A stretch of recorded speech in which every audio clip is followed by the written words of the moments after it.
We have we're one person short of a quorum at this point in time. So, but we have 3 people who said they were coming, who we have not heard otherwise. So we're going to assume traffic is holding them up. But rather than wait to get started, we'll go ahead and move forward with the agenda. I don't think there's anything that will, quote unquote, require the quorum until perhaps the last agenda item today. So, with that, appreciate everybody being here. I don't know if everybody knows Terry. Everybody know Terry? Were you here last time, Terry? And you. I was out last time, but I'm here now. So I'm Terry Thompson from Weatherford College. Welcome, Terry. Thank you. Appreciate you joining us. So we have a second community college now part of the Financial Aid Advisory Committee, which is good news. I think that's the only new person. Do you know everybody else here, Terry? Yes. Okay. So we will move forward then with our first agenda item, which is a discussion of the Generation Texas project. Turn it over to you. We have a change in presenters. This is Chris Alvarado standing in for Gerald Booker. During a legislative session, things are not quite as predictable as we'd like them to be, so we are thankful to have Chris here as a sub. So thank you, Chris, whenever you're ready. Thanks, Jane. And thank you, members of the advisory committee.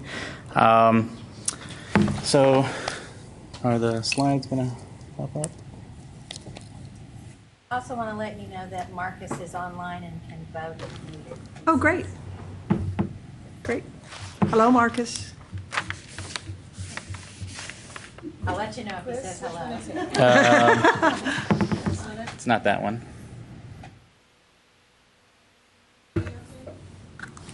Gentex. No. Looking. Yes. Loaded on here? I did not. That's Okay. probably why.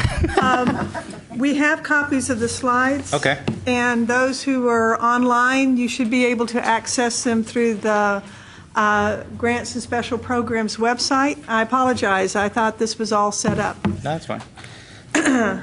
Okay. Well, I'll go ahead and start off.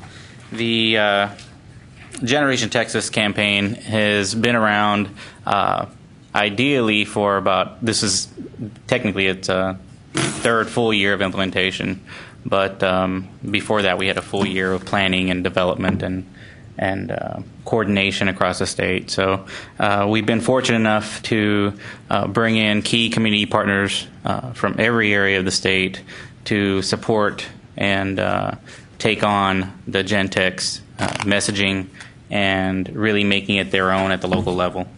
So it all starts, as most of our efforts here at the coordinating board, with closing the gaps by 2015. You all know our 4 goals: participation, success, excellence, and research. The first 2 goals are really the focus for the public awareness campaign, increasing the number of students in the pipeline, and then increasing the number of degrees by the year 2015. The other 2 are excellence and research, but those aren't really quite involved in the campaign. In 2010, internally, we had different subcommittees come together and focus on different aspects of closing the gaps and looking at key areas that we were struggling in.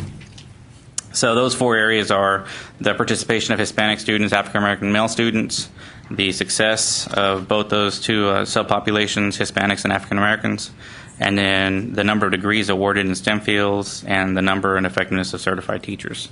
So that was the premise for coming out with the accelerated plan for closing the gaps. And we've looked at both closing the gaps and the accelerated plan in development of the Gentex campaign and in a lot of our efforts that we have in the P16 Initiatives Division. So College Access Challenge Grant. This is a federal grant based on the population of low-income and it's basically looking at two different demographics within the population. I think it's like age 16 to 19 and then age 18 to 24. And it's a formula-funded grant, so it's a non-competitive grant. States and territories from the U.S. Are eligible for funding. In 2008, it was first passed. In 2010, it was reauthorized. The monies went up. Initially, our first award, we got a little over $6 million for Texas. In 2010, that number went up to $11.8 million. So obviously, we were able to do a little bit more with almost double the money. So we actually not only ramped up our efforts, but we're a lot more inclusive and a lot more direct with not only the participation aspect of what the challenge grant asked us to do, but we went one step further and started looking at some of the success components related to closing the gaps by 2015. So as you can see, the goal for the College Access Challenge Grant is to build a statewide support for a college-going culture and to increase the number of degrees and credentials earned by underrepresented students in post-secondary ed. That's the CACG logo, something that was developed at the national level. There's a steering committee that developed the logo and got buy-in from all the different partner states and territories. They have an advisory group just like you all, and this year they asked Texas to be a part of it, so I'm actually the representative this year on Chris, if we have questions, do you want us to ask them as you go along? Feel free to ask them as I'm going through the presentation. Do you have any sense about funding for the future? Ironically, that's actually why Dr. Booker was asked to step out. I think he got a call probably 5 minutes before the presentation, and we're working on a maintenance of effort waiver letter to the Department of Education, and he's working very closely with the governor's office on that. We've worked with their key financial folks on looking at the data that we've provided over the past few years. This year, unfortunately, due to the impact that the cuts had in 2011 on TEG, that's one of the two criteria they look at for maintenance of effort. They look at how much funding was given to public institutions in the state over the course of 5 years, get that average, and compare that to the most recent year. And if we're above that threshold, we're fine. They did that with private aid given to students attending the ICUT schools, and unfortunately, with the TEG drastic cut, we did not meet it. So we're working on that, maneuvering, word editing of the document, and it's due today. So that's why he had to leave. So needless to say, that's where we're at with the funding. This is actually the fourth year of the grant, which is what it was funded through. They're looking at it right now with the reauthorization, and they're looking at funding going forward. There's been talks, and this is, again, from what we're hearing at the national level, of you have your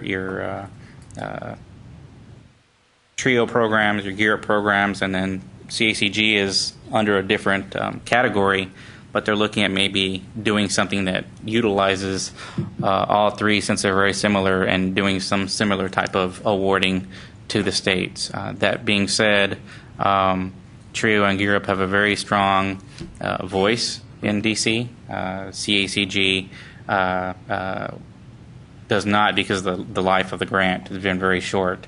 But we've been able to reach out to key folks, not only in D.C. but across the country, in our own backyards, to help tout the impact that the funding has allowed the states to kind of take on different and innovative efforts that are outside the scope of what GEAR Up and TRIO do.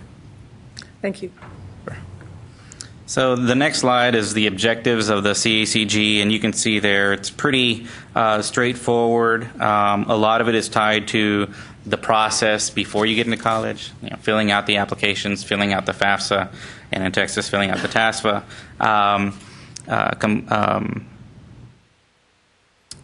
The parents and students' belief that college is a viable, desirable option.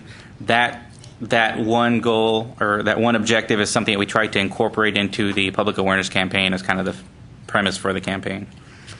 So after CACG was out, and we were able to put together a proposal we had to get designated by the governor's office to be the agency of the awarding agency. So we received the funds from the feds that first year, and that first year we were able to Generation Texas was one of our first projects.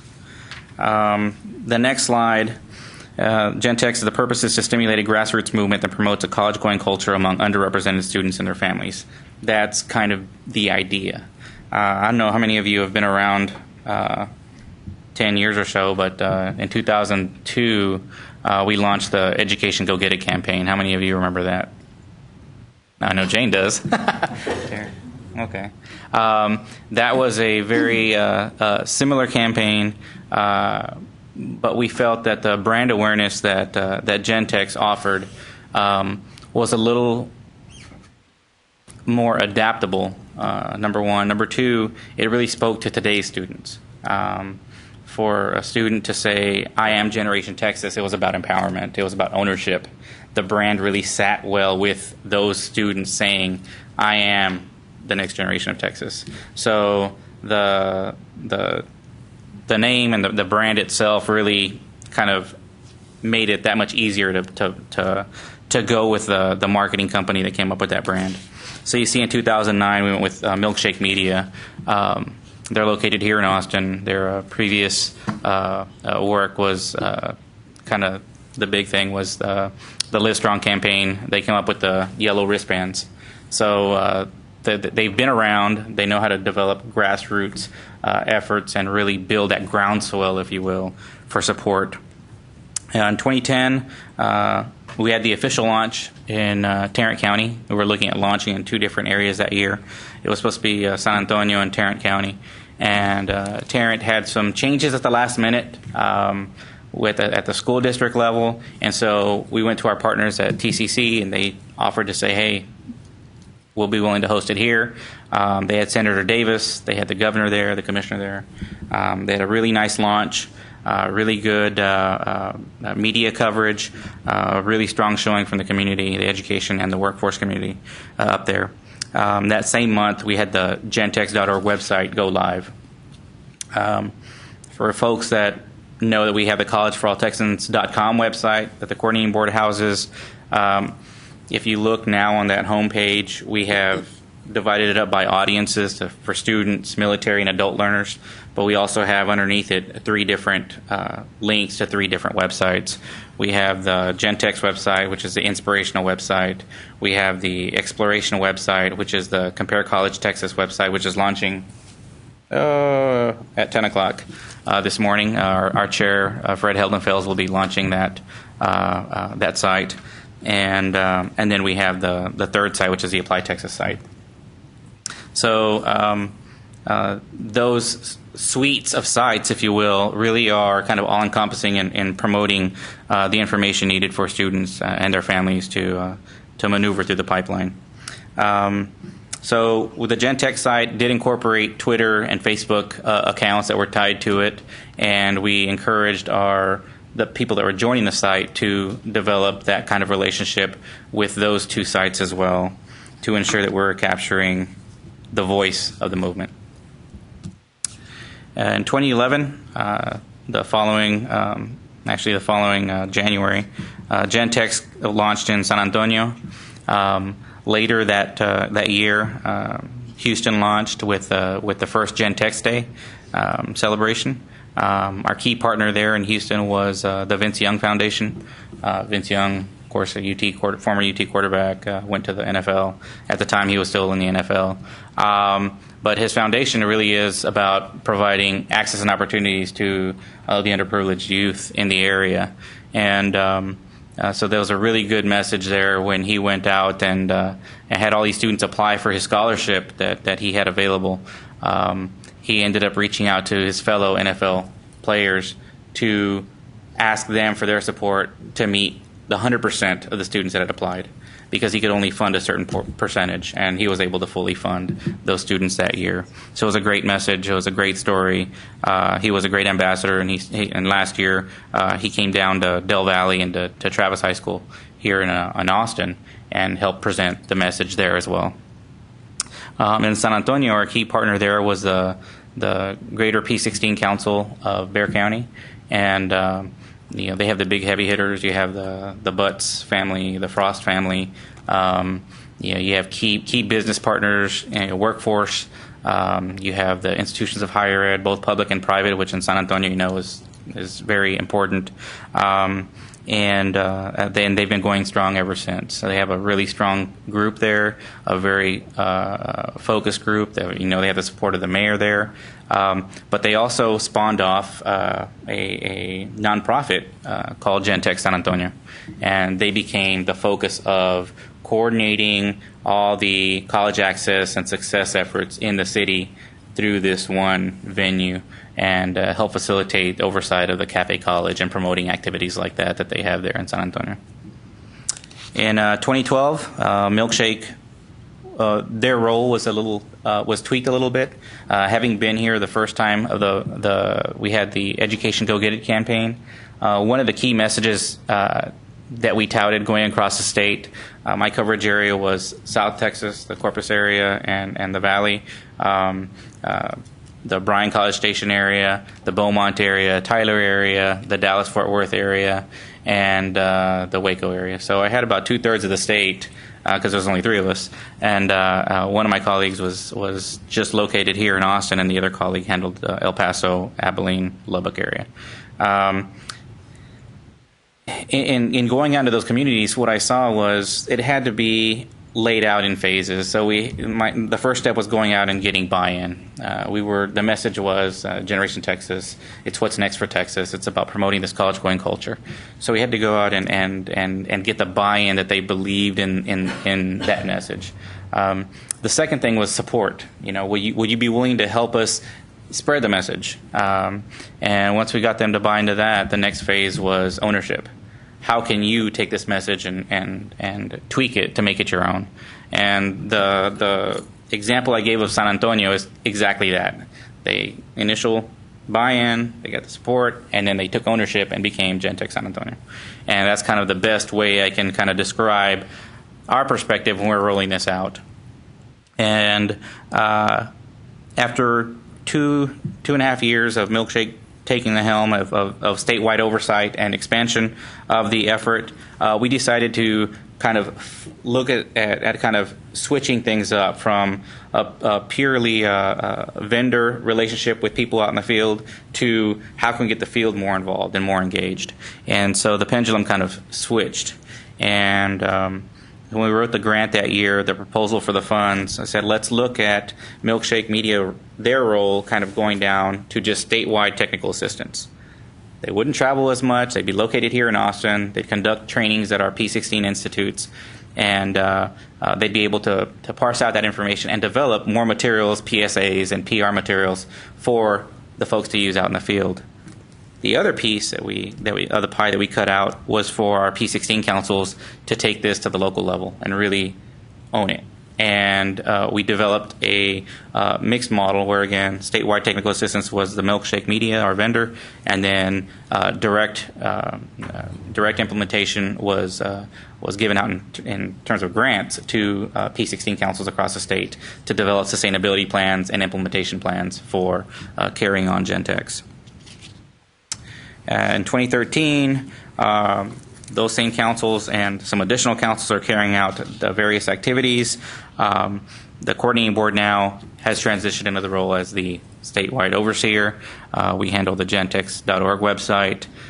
We handle all technical assistance, all the information that Milkshake housed, and all the materials we've actually put out onto the gentex.org website.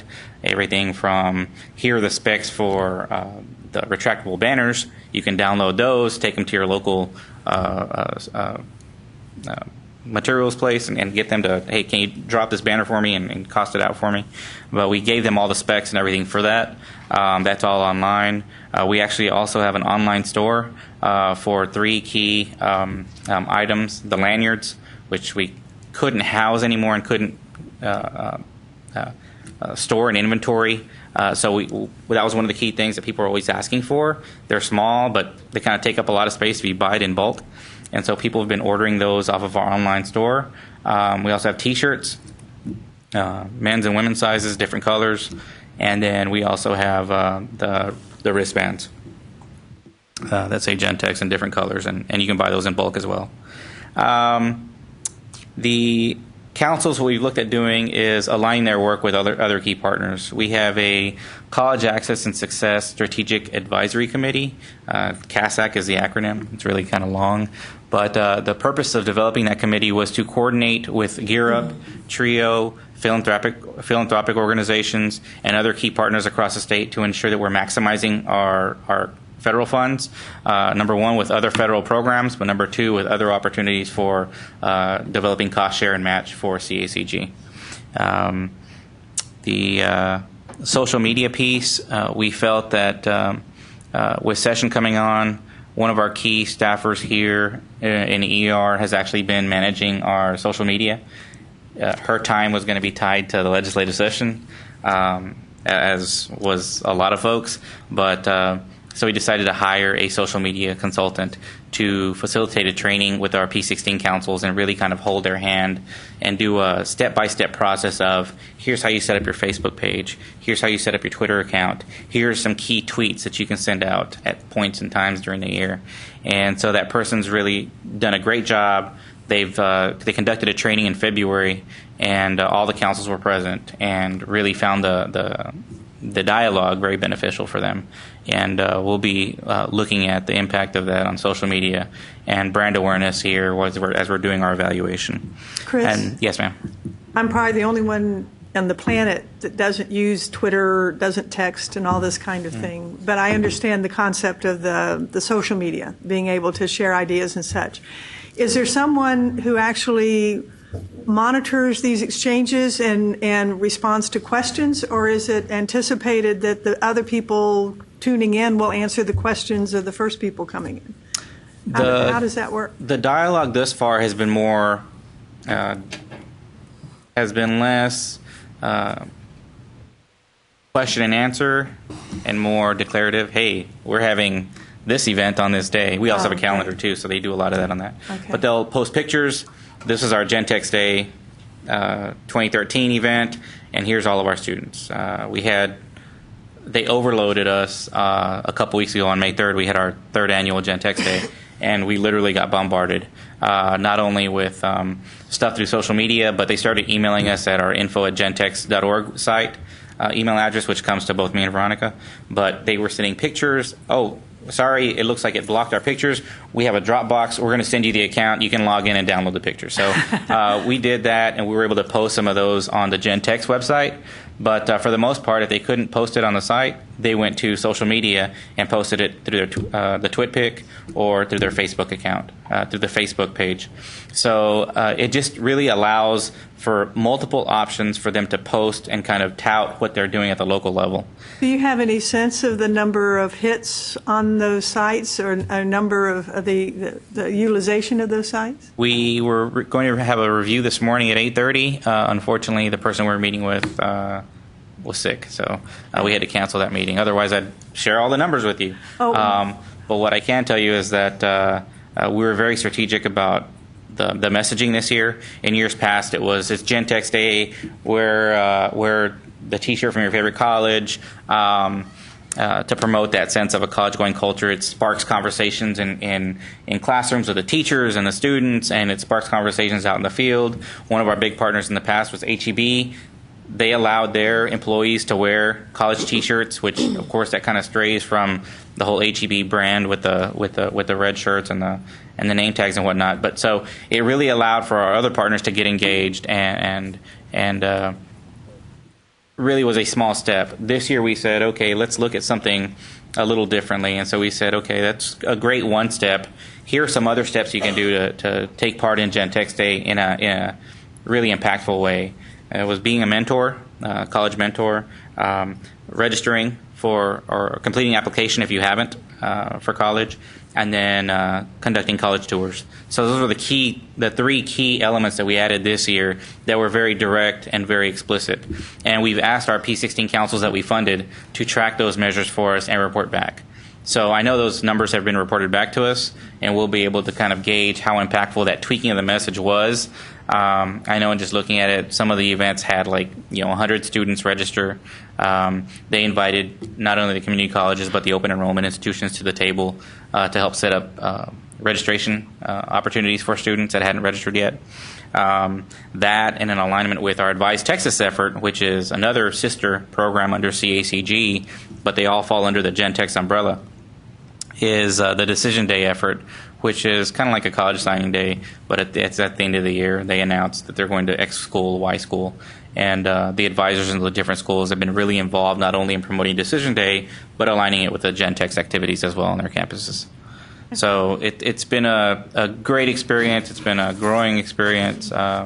As somebody that wasn't as interested or cared that much about social media, to see the impact it's having, to see the feedback we're getting not only from our partner institutions, but from the field, from students submitting pictures and updating their profiles with different comments. It's very interesting to see it from the back end. Okay, thank you. Let's see here.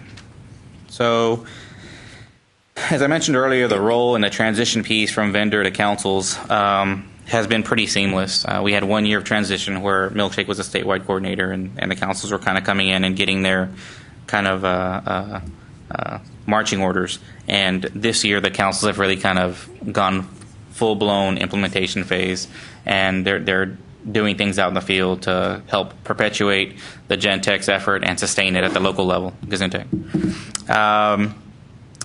So under the role of P16 councils, you can see it's promoting the college and career readiness message to the entire community, parents, students, school administrators, business and workforce partners, maximizing the impact of the Gentex campaign in their communities, and the sustainability piece that I mentioned earlier. And that picture is actually, I'm going to forget now which institution submitted it, but you can see it's all the students on Gentex Day in the state of Texas outline. I thought that was pretty cool, so I put that in there. The next slide is a listing of all the different grantees, all the different councils that have received funding from the coordinating board, and the location or the coverage area that they are active in. I think it's 21 councils now. So the three main themes and activities that we have with Gentex throughout the year, we try to do this strategically, so there's a calendar in place, and that people, if you do it over and over again, it becomes kind of scheduled and ingrained in their brain. So in the fall, we do a Rock Your Future event, which is really kind of the college application, fill out your college application, do your college exploration during the fall, and get it done early. The Way to Pay effort is the financial aid piece, where we focus on FAFSA and TASFA completion and awareness. So the financial aid Saturdays, the College Goal Sunday, the different financial aid workshops that go on all across the state, we're really tying that to the Way to Pay effort. The last one is the Gentex Day, and that's the one that culminates at the end of the year, and it's really more of a celebration, promoting that college going mindset.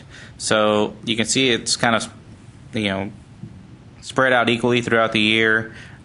Each of those efforts, each of those themes has particular toolkit on the gentex.org website, so you can download that and get all the key elements, the tools needed to help facilitate and carry out those activities, planning guides for each of them as well, PSA mock-ups, things like that. So our partnership with Milkshake was very fruitful in that we got a lot of content for going forward, things that we needed to make sure that we were able to sustain this going forward, and files that were easily editable by colleagues in the field to add in their logo, their brand, their tagline, etc.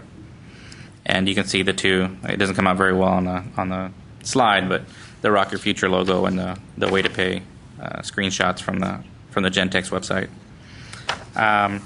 Joining Gentex, there's multiple ways to do it. You can see there's community component that we added this year. Milkshake Media last summer, before their contract expired, went out and did focus groups across the state with students and key partners, and they asked them what else they could add to the site to make it more engaging and what they could take off to kind of get rid of some of the noise. And so they reformatted the site, made it a little more streamlined, decreased some of the content that was on the front page, and incorporated the calendar at the front page and developed this key piece for communities to come in, sign in, and have their own community page under the gentex.org website. Community calendar is also very specific to their particular regions in the state, so that way they're not looking through everything that's going on in the state. They can actually focus on just their area. Some of the areas have taken to highlighting students, local heroes, and that's that next item, stories of local heroes, just key people that are promoting the message. They don't necessarily have to be in education. They can be in just a community member that goes to school and volunteers and promotes a college-going message, to a nonprofit that does an exceptional job in helping facilitate financial aid Saturdays, etc. The Make It Happen effort, that really is sharing the resources that we have. So someone that goes out and promotes the Gentex campaign and facilitates usage of the different components that we have there, the tools and resources. And then the Download Center is the key place to go to for accessing a lot of the materials that I've mentioned earlier, whether they're the toolkits, whether they are the branding items, whether they are the specs for developing the retractable banners. All that stuff is on the Download Center.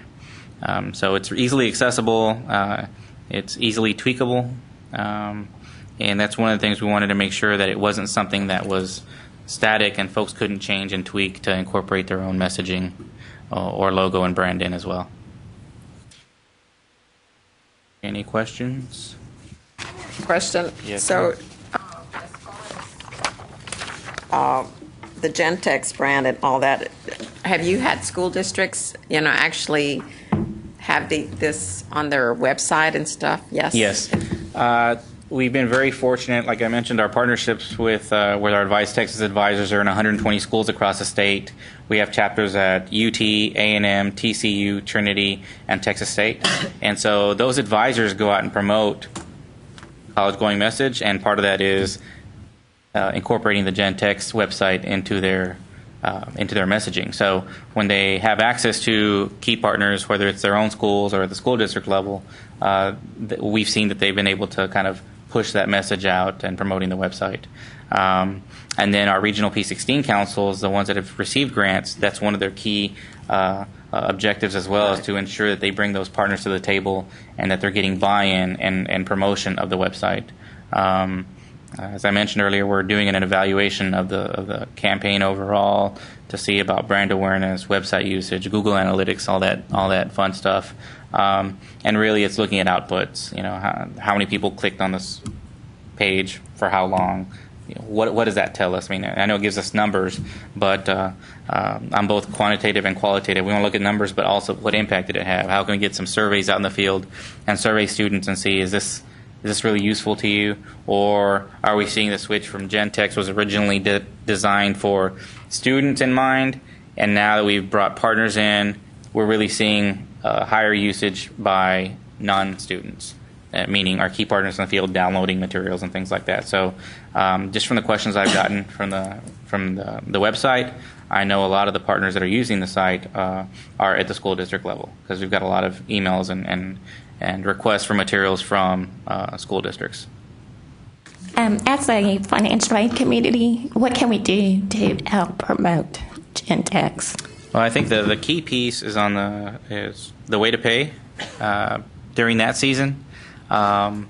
Just what we try to do is make sure that the calendars are up to date. So I know you all have your finger on the pulse as to what's going on in your communities, what your institutions are doing to promote FAFSA, TASFA completion, the financial aid workshops that are available, things like that, number one. Number two, everything that we do under the Gentex, under CACG, or under Gentex, to be honest, is rolls back up into it. So our Advise Texas effort. Our advisors go through 6 weeks of training before they go into the classroom. Part of that 6 weeks of training is going through the financial aid process and getting somebody from their host chapter or somebody else to come in. I know TG's been very good about coming in and doing some presentations to the advisors, but sharing that technical piece with the advisors or with a P16 council that's putting on a financial aid Saturday making sure that there's that communication with key financial aid experts and professionals that can help facilitate any of the more difficult questions, and make sure that their training is up to par. So really working with your chambers and with key folks in the communities to ensure that, while I understand some folks are looking at, hey, we did, I'm using Dallas as a for instance, they went from, in year one, they did one financial aid workshop in kind of the South Dallas area. Last year they did two, one in the Southwest, one in the Northeast and of Dallas. And they had good numbers show up. But if they look at expanding, how prepared are they for expanding, number one? Number two, what type of training are they getting to ensure that all those volunteers that they bring to the table are capable of providing that type of technical assistance? I was going to comment that Brownsville Independent School District worked with the Regional Council, worked with UT Brownsville, Texas State's Technical College, and so all of our high schools celebrated Gentex. Any event that we do, like College Financial Aid Night, University Day, anything, will always have the Gentex logo. It's at our website. And that particular day, celebrating the seniors making their decisions, we decided to promote Go Centers that week. And consequently, if you go to our website, every Friday I generate a report called BISD Creates a College-Going Culture. And all of our 7 major high schools, we have 3 also alternative high schools, have 100% of our students have applied to college. And on the FAFSA, let's see, our highest school right now is 74 and then 72 on their FAFSA. And the other ones are in the high 60s, high 50s, and it's created a very competitive nature in our district. I had 2 emails from principals, one of them saying, I'm in the last place. What is the plan? How can you help me? In other words, it's just created because all the AAs and everyone is looking at them. Okay, hold on. If this school can make it, why can't you? So it's been good. The Applied Texas Counselor Suite portal has been invaluable, along with Advice Texas, 4 advisors that we have. So it is working. And it is giving the message out. And we're glad to hear that. That's what we like to hear when we go out into the field, and we have our P16 institutes, and we bring folks from the field back to Austin to kind of gauge, the impact it's having. And so I think our next one is June 17th and 18th. So we're hoping to hear back on how folks experience their most recent Gentex Day. But one of the ideas that we've floated, we haven't really gone anywhere with, is the notion of, Jane referenced this earlier, on the social media piece. Are people asking questions? Is there a discussion board kind of opportunity there? The notion was kind of thrown out, well, we have these Advice Texas advisors, they've been trained. We have work study mentorship program where the mentors get trained in helping with financial assistance. We have all these key people out in the state across multiple institutions that have gone through this training and have this kind of experiential perspective, but also some technical knowledge of the process. How can we kind of capture that and maybe do some type of online assistance during critical times of the year? Obviously, not year round. I think that would be kind of impossible to manage, but to be able to facilitate something like that, either through gentex.org or ideally it would be that, or collegeforalltexans.com. But to open it up and say, we're here to help address any issues or comments you may have, and have a key group of people, not 100. I'm talking about like maybe 15 to 20 people that would get this email, like a listserv, and they'd be able to dialogue and exchange with students, parents, etc. But that's kind of an idea that we had, and I know because it relates to a majority of the questions relate to financial aid. I think that's one of the things that maybe, if y'all have some notions on how to get that done or some feedback, I think we'd be very willing to listen. Chris, when about 30 years ago, the coordinating board got the College Bound project started, and we started with a newsletter, and it was sent out to the school districts, and there was a section in it that invited kids to ask questions. And either because I didn't move fast enough or something, I ended up attempting to respond to these questions. And, I had anticipated, how do I apply for financial aid, how to do it. One of the first letters I remember getting was, I am madly in love with this kid across the hall from me. Should I quit school and get married, or should I go ahead and finish schooling? And I'm going, oh.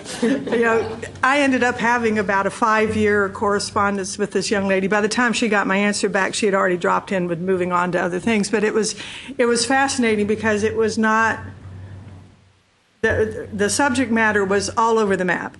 And how to gracefully say, I'm not the one to try to answer that kind of question. Maybe go talk to so-and-so.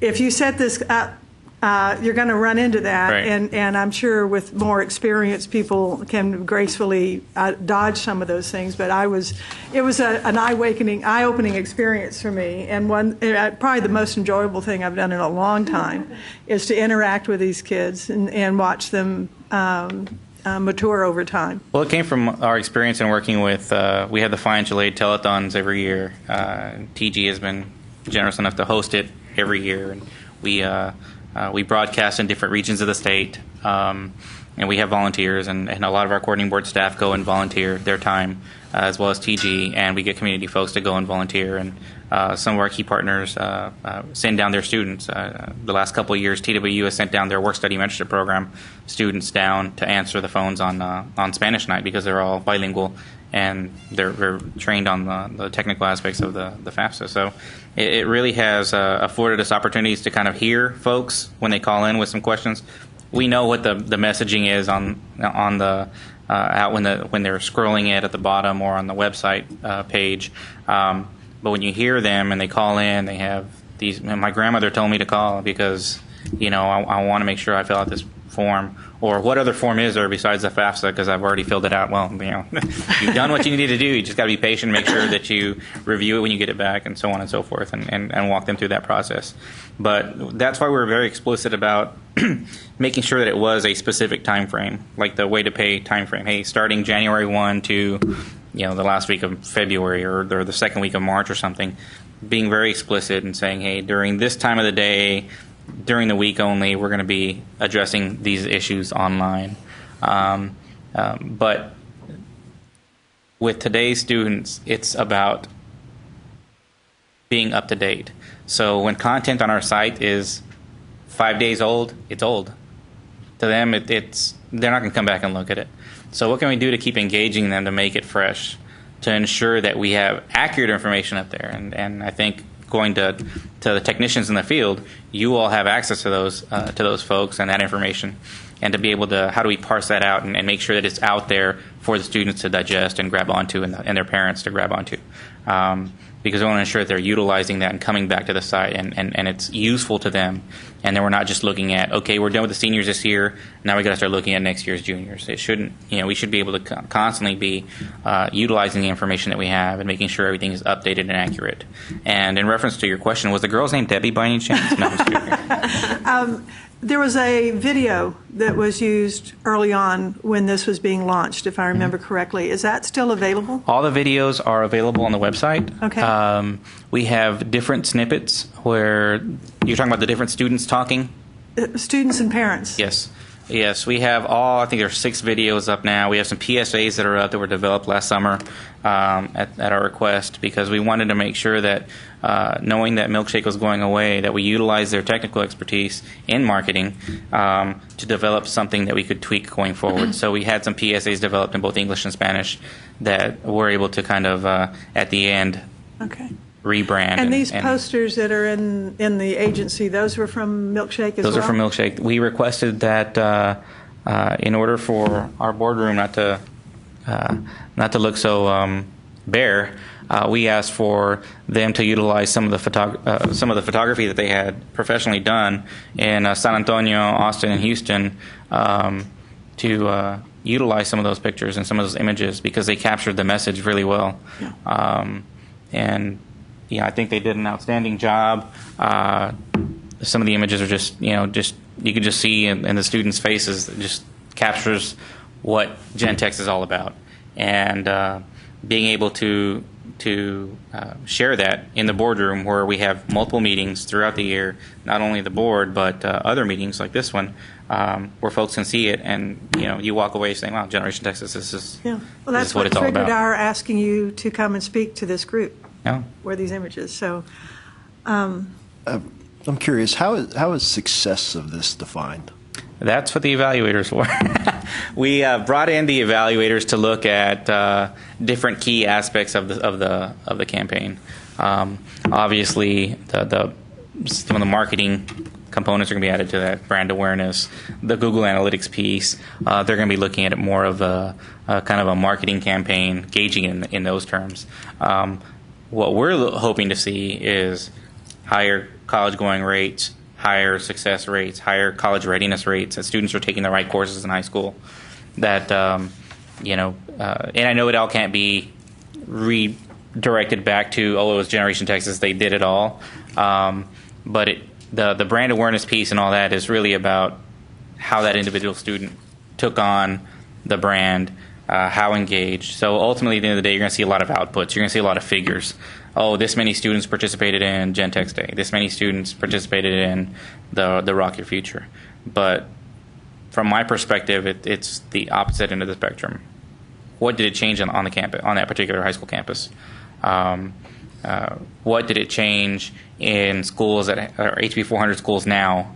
They're the lowest in the state for college-going rates. What did it do for them? Did they? There's always going to be a bottom, and that's unfortunate. But there's always going to be a bottom 10%.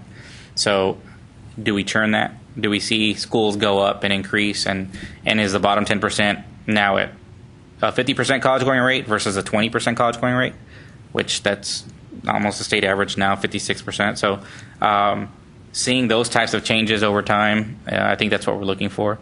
But we just recently got an evaluator on board to look at the impact that the campaign has had. A lot of it is also about going forward.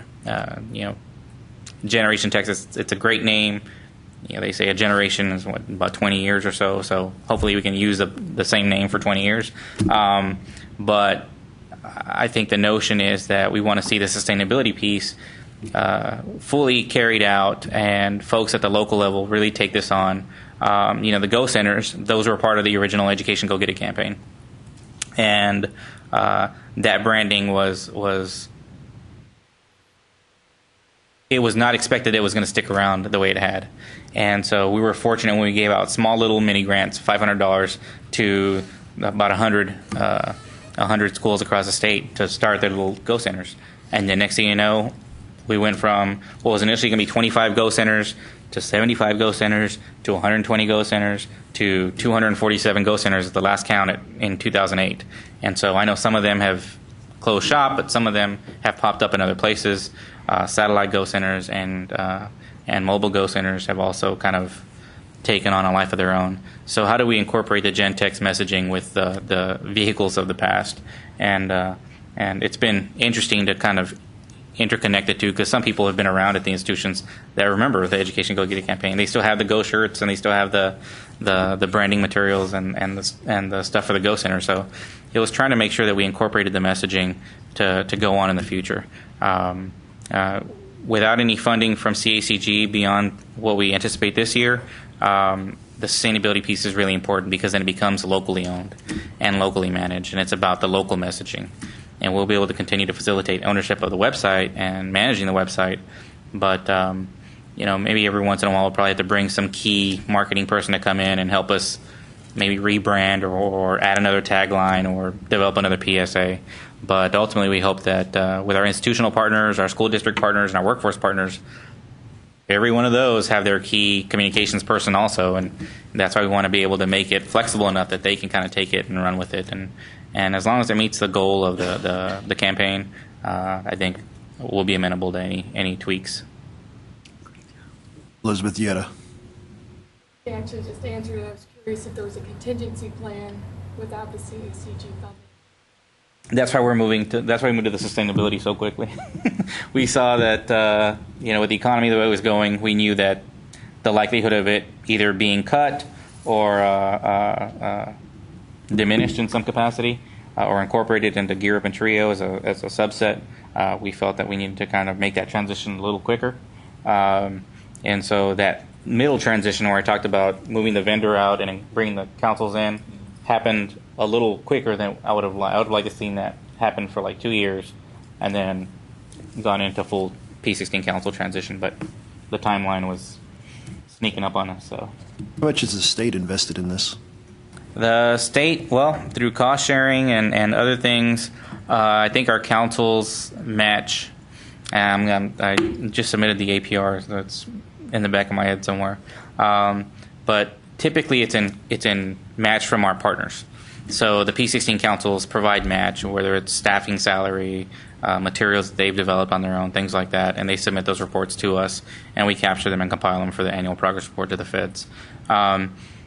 From our GR funds that we've put in, it's been very minimal, other than, I don't say minimal.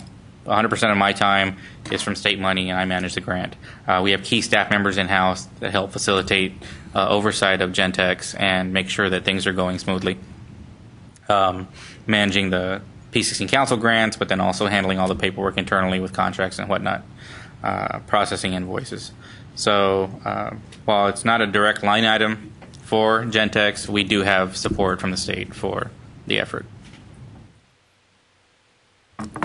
Any other questions, comments? Appreciate your time this morning, Chris. All right. Thank you all. Thank you very much. Could we have about a 5-minute break? We're going to take a 5-minute break.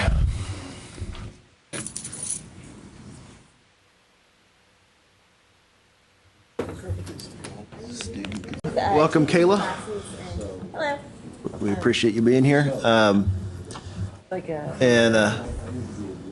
Tom, thanks for joining us.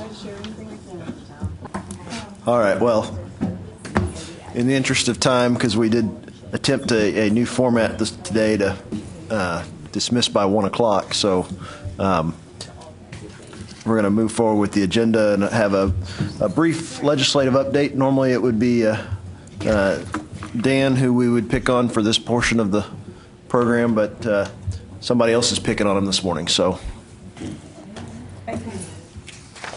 Dan sends you all his best. He would be with us if he could, but he's down at the Capitol fielding questions in front of, hopefully, questions.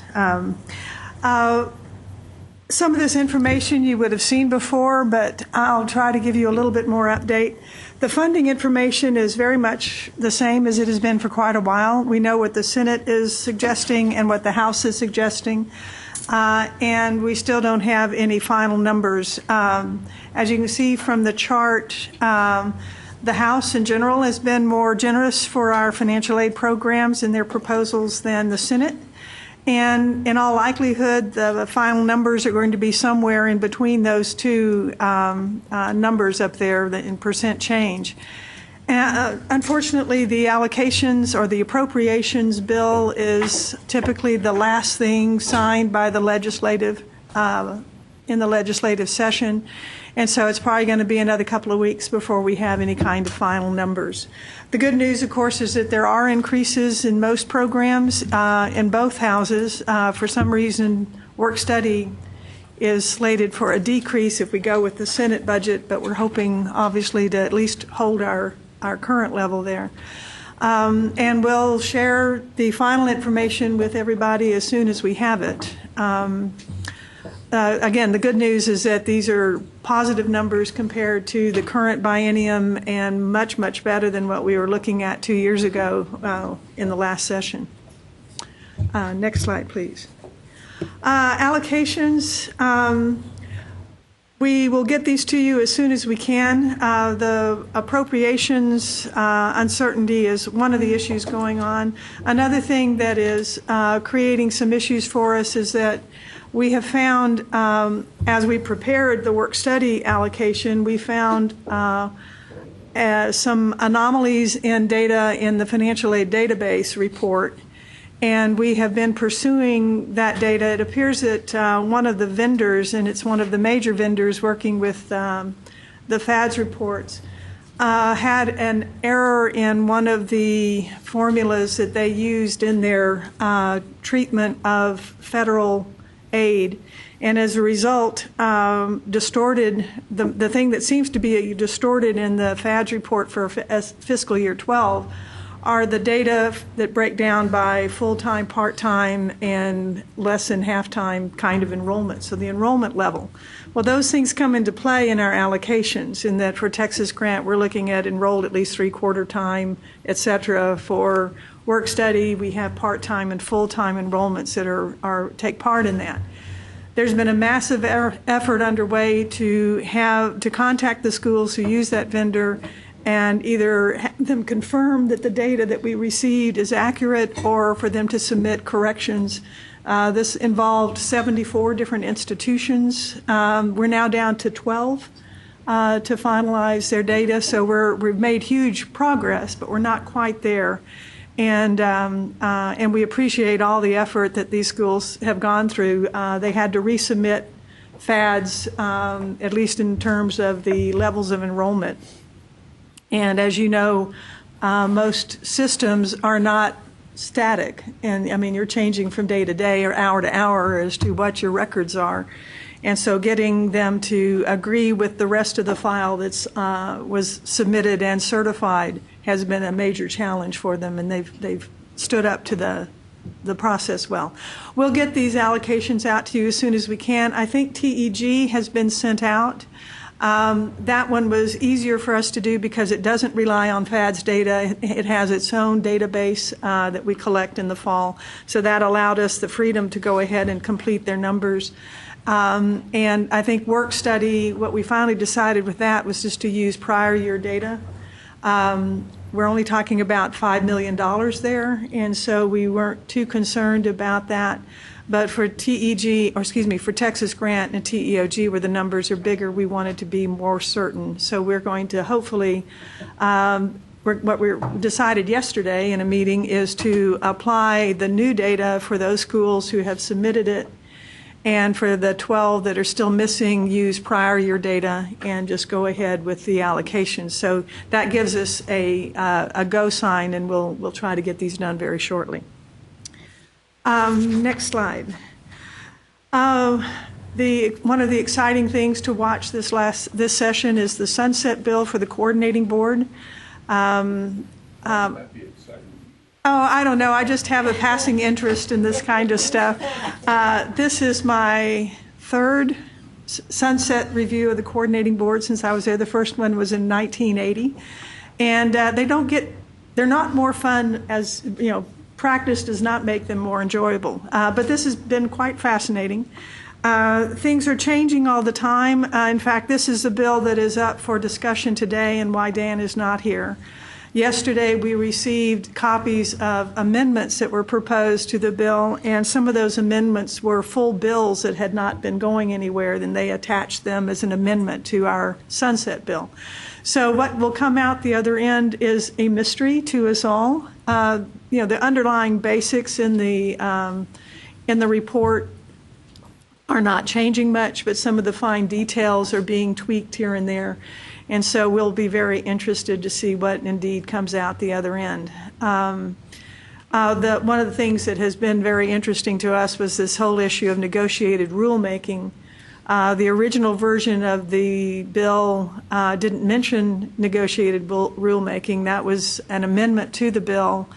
The last version I saw had significantly lessened the impact or the process of the negotiated rulemaking, in that it indicated it only had to be used under certain circumstances, and but as far as amendments coming in that might move it back in the other direction, we don't know. So it's been exciting, and we'll just have to wait and see what comes out. One thing we know will happen is that our allocation process will be placed in our rules as a part of our section, a section of the rules for each of our programs for which we do allocations. And that will be done within the next year, certainly. And you're very likely to be one of the groups that we will be negotiating with or working with to have that done well. House Bill, yes, sir. I'm sorry, could I just ask a quick question? What are trusteed programs?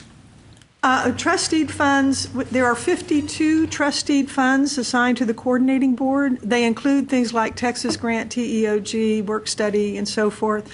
The license plate insignia scholarships money are trusteed to the coordinating board. So it's, in my opinion, and this is not a technical description, but it's basically any funds that are assigned to the coordinating board for administration. I don't think our administrative budget is considered trustee, but the programs, the funds that are assigned to us to administer are. Okay, thank you. Another bill that we are all watching with bated breath is House Bill 5, which has to do with high school curriculum. Next slide, please. As you know, Texas Grant has curriculum requirements, so does Be On Time. If the last time I looked at this bill, they have eliminated the recommended curriculum. They're going to a foundation program plus some additional add-ons, and that's not the term they're using, endorsements, thank you. So additional credentials. And the way it has worked out in the wording is that the coordinating board and the commissioner of education are to adopt rules that settle the curriculum requirements that will apply to our financial aid programs. Good news is this isn't to be done and in place for another year, so we have plenty of time to get those kinds of things worked out.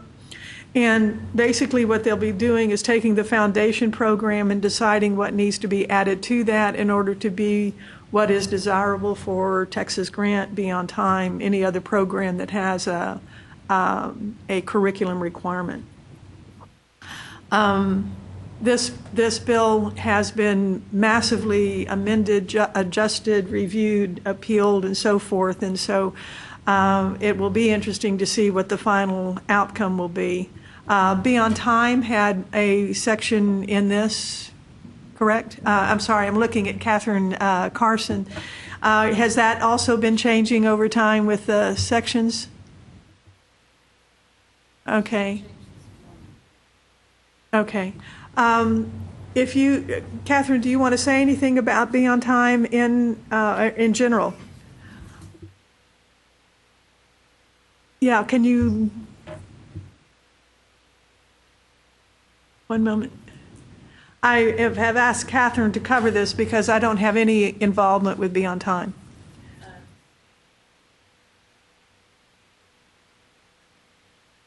If you can come up to the table here, these work well.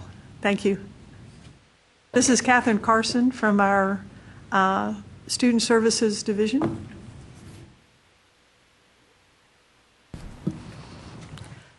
We're tracking Senate Bill 27, which makes some pretty big changes for Be On Time. It excludes the 2-year schools from Be On Time, and that would roll out in another year.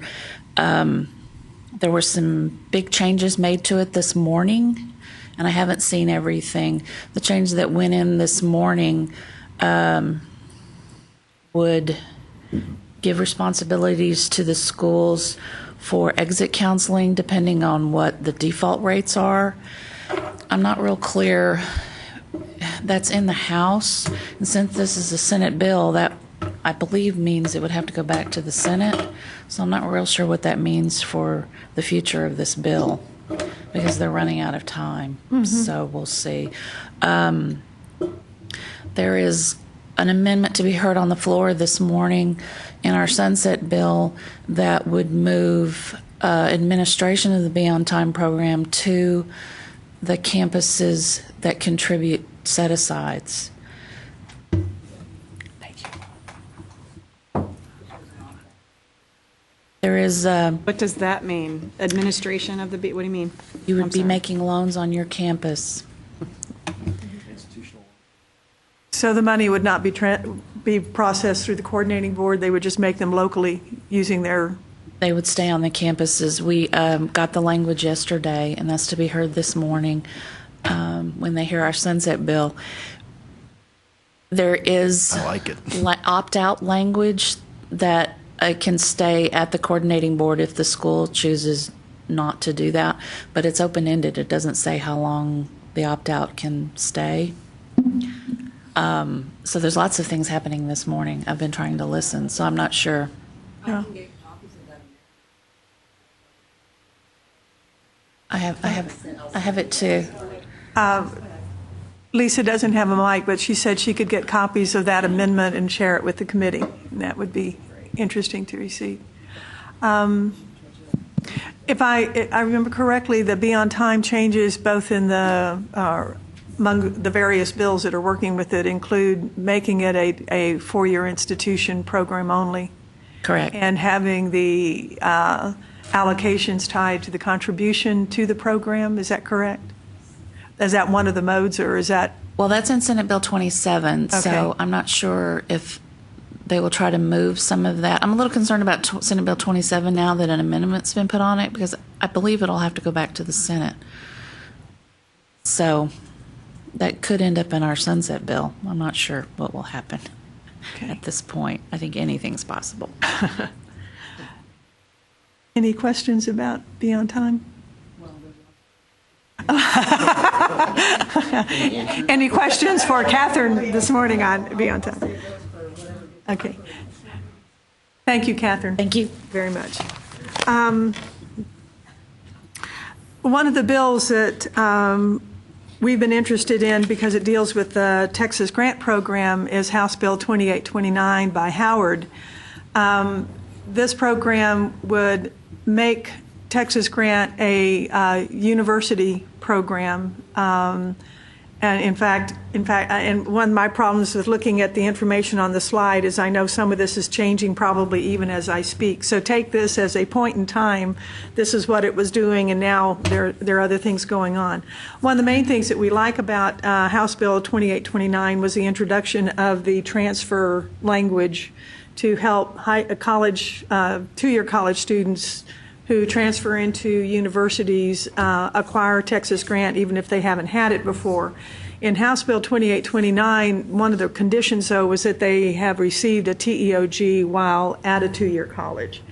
And for those of you who are probably aware of this, that there's a contingency rider that would take money that two-year colleges have been getting in the Texas Grant program, and if they are taken out of Texas Grant, move that money or some of that money or most of that money into the TEOG program so that the two-year institutions will continue to have good support for grants.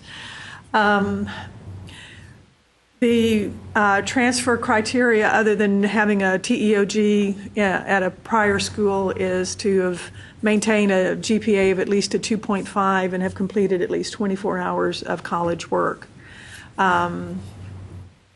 So the House Bill 2829, it has reached the point of being a committee substitute, but yesterday this whole original bill was proposed as an amendment to our sunset bill.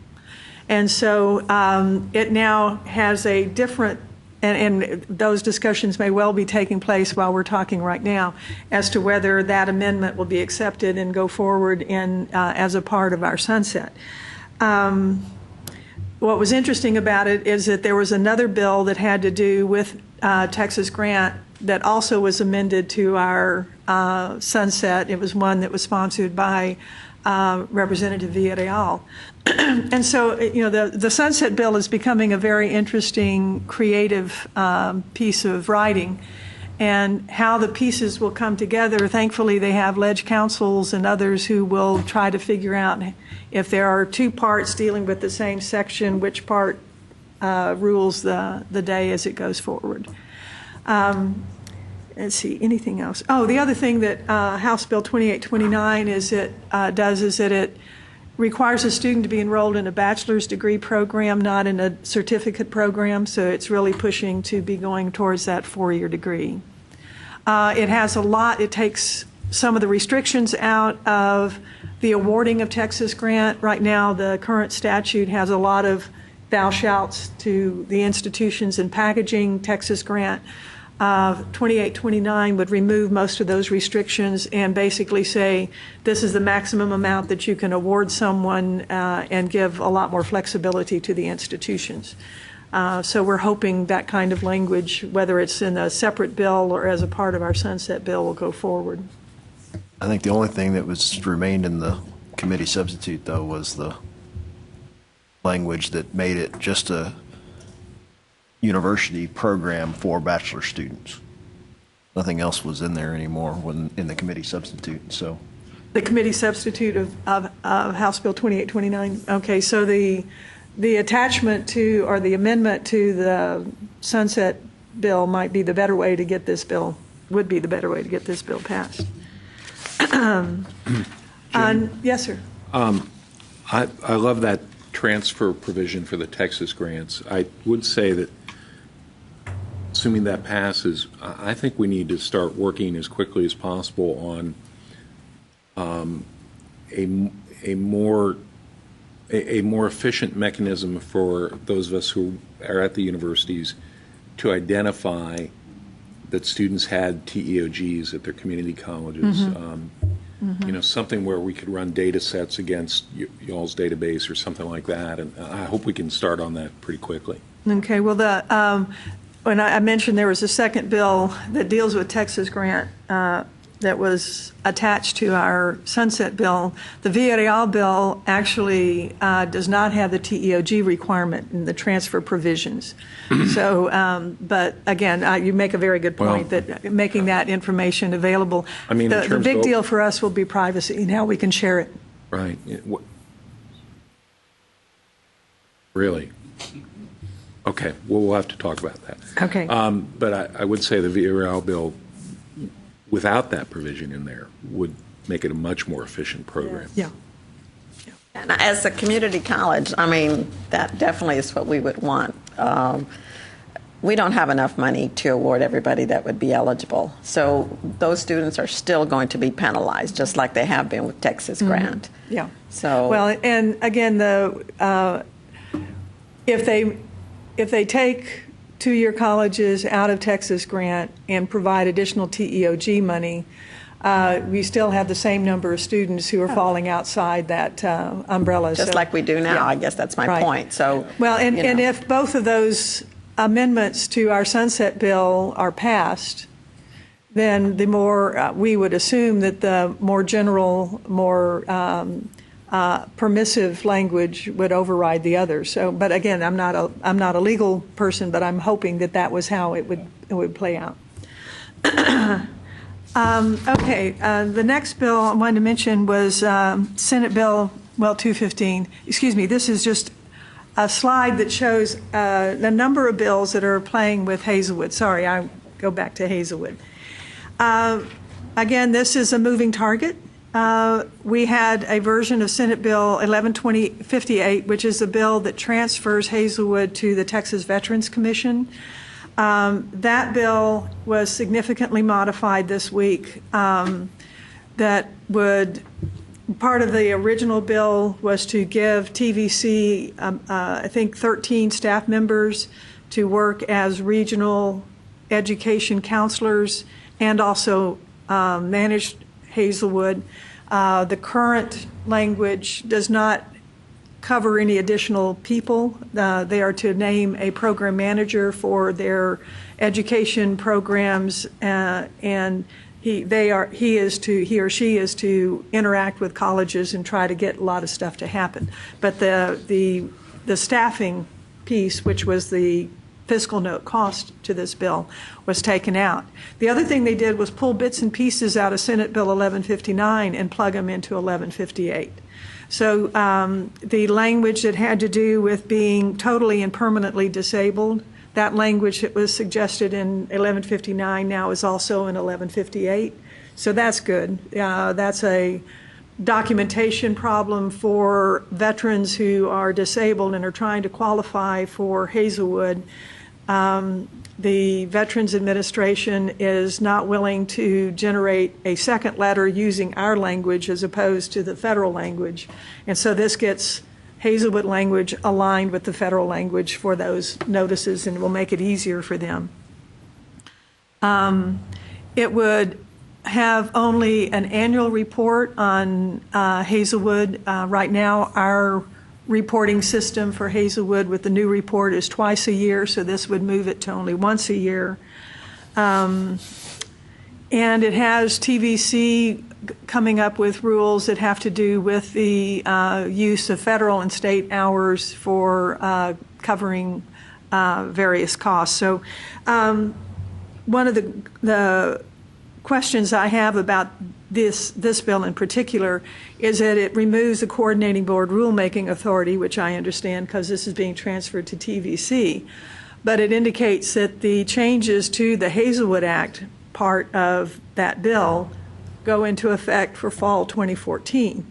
So to me, there's a huge question is, do our rules stay in effect between now and fall 2014, or do our rules go out, get repealed when this bill, if this bill gets passed, and then it's up to TVC to come up with rules?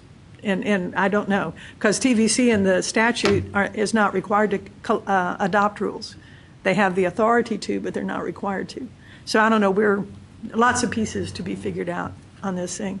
Committee substitute for House Bill 2555 by Patrick has LBB going into a significant study of Hazelwood and the costs and the benefits, who's getting it, how are they doing in college, how many are graduating, what are their GPAs, what is their time to degree, and no way they're going to get to that without collecting a lot more information from the institutions. That will be conducted by LBB with support from colleges and the coordinating board. House Bill 690 had to do with developing a methodology for distributing state appropriated funds to help offset Hazelwood costs. There's still $30 million being discussed as an appropriation to help offset some of the $110 million that were spent by institutions for Hazelwood. Again, don't know how this is going to play out.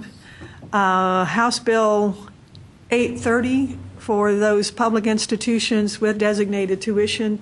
This is the one that would have you first use your set-asides for Hazelwood and then what was left over for need-based aid. Thank you, Ken. The truth be known, as this one has been modified, and the last version I saw was actually softer than the original in that it indicated the designated set-aside could be used to offset costs for Hazelwood recipients who had need. And then the balance could be used for need-based grants. So you're no longer being required to use all your designated set-aside first for Hazelwood and then looked at the other. You only have to use it for Hazelwood students with need. And it's not like you're issuing it to the Hazelwood students. You're using it internally to offset the foregone tuition and fees that you were giving to Hazelwood recipients that you know have financial need. I just want to make a comment. Everyone does understand that that doesn't offset anything, because if our set-aside is basically equal to what we're doing in Hazelwood exemptions, the university still has to come up with, otherwise I lose, that many millions of dollars in grants work study, which I'm going to talk about in a few minutes. So that was like the big argument there with regards to this bill. And this bill, it's still just in the House committee report version, so it may go nowhere. It may be too late for it to get anywhere unless it gets attached to our sunset bill. And in fact, it's true for many of these bills. At the most, they're at the engrossed stage, which means they've cleared the chamber that they were introduced in. They're not yet into the other chamber trying to get finalized, so it could be that none of this happens.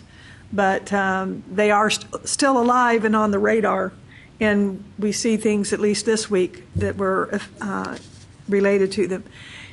And the last bill that I will mention is the Senate Bill 1210 by Zaffarini. This would do all sorts of things with exemptions and waivers, but this bill has successfully cleared the Senate, but it hasn't yet gone to the House, so it may not go anywhere. It would, It would add GPA requirements for mainly exemptions. Although the bill refers to exemptions and waivers, there's a provision in it saying that its provisions do not apply to a program that allows a non-resident to pay the resident rate, which is how I define a waiver. So it's really the exemptions that would be affected by this bill. But one is adding a GPA requirement, and it excludes the dual credit students, and I believe there was an amendment that would exclude maybe legacy, and I'm sorry, I don't recall now what it was, but there was a military angle that they excluded as well. This had some money implications. If you believe that not giving an exemption saves the state money, then this saves a lot of money for the state, but it's not moving, so I don't really honestly believe it's going to go anywhere. This kind of stuff keeps coming up each session because there are concerns about the cost of exemptions and waivers. Last year they cost over $500 million of foregone tuition and fees statewide. So there are people who are aware of that and are trying to figure out how to dampen those costs, and they haven't worked it out yet. And that's kind of my short run through bills. We have had a lot of bills come through, not as many bills as in prior sessions, but I'm sure we've had at least 5,000 bills introduced at the legislature, and a significant number of those came to the agency for review because they had some context of higher ed. Any questions? Anything like that? Any comments? Other than that, we'll be glad when it's over. Okay, what happens is that the session ends, I believe, on the 27th. The governor has a couple of 3 weeks to veto bills that, or if he chooses not to do that, they go automatically into effect. There have been some rumors of special session, but as far as I know, nothing in those conversations brought up higher education issues. Yes, ma'am. I just thought I would say a quick word about loan repayment programs, which probably don't affect your worlds very much, but there has been very strong support for restoration of funding for the Physician Education Loan Repayment Program. And, of course, nothing's final, but it does look like both bills have $33.8 million in there for that program. And there are some other bills that affect the program, but that's significant for the state. And we're going to be, working very hard to get the word out on that and enroll as many physicians as possible this summer to be able to encumber 4 years of loan repayment funds for up to $160,000 for each person. And there are a few other minor changes, but that one I think is important enough to Lisa, can you sure. remind us as to who qualifies for those? Well, this program is for physicians who commit to 4 years of service in a health professional shortage area that's designated by the federal government. But there is another bill that will probably affect that eligibility, and that is if there are funds remaining at the end of a fiscal year, then physicians who meet certain targets that are yet to be determined of treating patients enrolled in Medicaid and the Texas Women's Health Program would also qualify even if they're not in a health professional shortage area. And also, if there are any funds remaining after that, there's another bill that would allow loan repayment to nursing faculty, which if that does pass, even if there are very few funds remaining, it may be significant that's in the statute for the future. So, Can I ask Lisa a question? Do nurse practitioners or physician's assistants, are they part of? They don't qualify in that program. However, we do have a program for the 5-county Central Texas area through a grant from the St. David's Foundation. It's relatively new. This is our first year. and it includes physicians, dentists, and nurse practitioners and physician assistants who practice at certain safety net sites, nonprofits in the Bastrop, Travis, Hayes, Williamson, and Caldwell counties. Thank you. Lisa, we now have a handout on Beyond Time. Do you know what it is? Well, this is the amendment we were talking about earlier. Catherine's doing the analysis, but it could be significant for the schools if it becomes reality, as you will see. Okay. For those of you who are online, we will try to make a copy of these amendments available through our website for you as well. Yes, sir. And Jane, perhaps one of your colleagues can help me with this. In the coordinating board's November legislative recommendations, the board noted that it had about $100 million in the Beyond Time account that, at least as I understood it from reading that, was money that had been paid into the account from, say, prior year tuition set-asides that weren't to be, that under this biennium's budget bill couldn't be spent in this year. And perhaps there were also some prior payments by borrowers in there or something like that. What's happened to that money, and where is that going? Don't know. Okay. Interesting. Who holds the money? It's on deposit at the comptroller. Okay. And would it be in a Beyond Time designated account? It is. The amendment that we got yesterday talks to that and renames it, and would also have all the schools have their own account that would be a designated Beyond Time account. To have a chance to look at that. Okay. Thank you. Tom, there are many that. I mean, the physician education. Sorry, the physician education loan repayment program account, accumulates about $70 million a year. Sure. We were authorized to spend $5.6 million for the biennium. Right. Well, $70 million. What did I say for the biennium? Is what I meant. It's about $34 million, $35 million a year. So right. The money's there, but we're not authorized to spend it.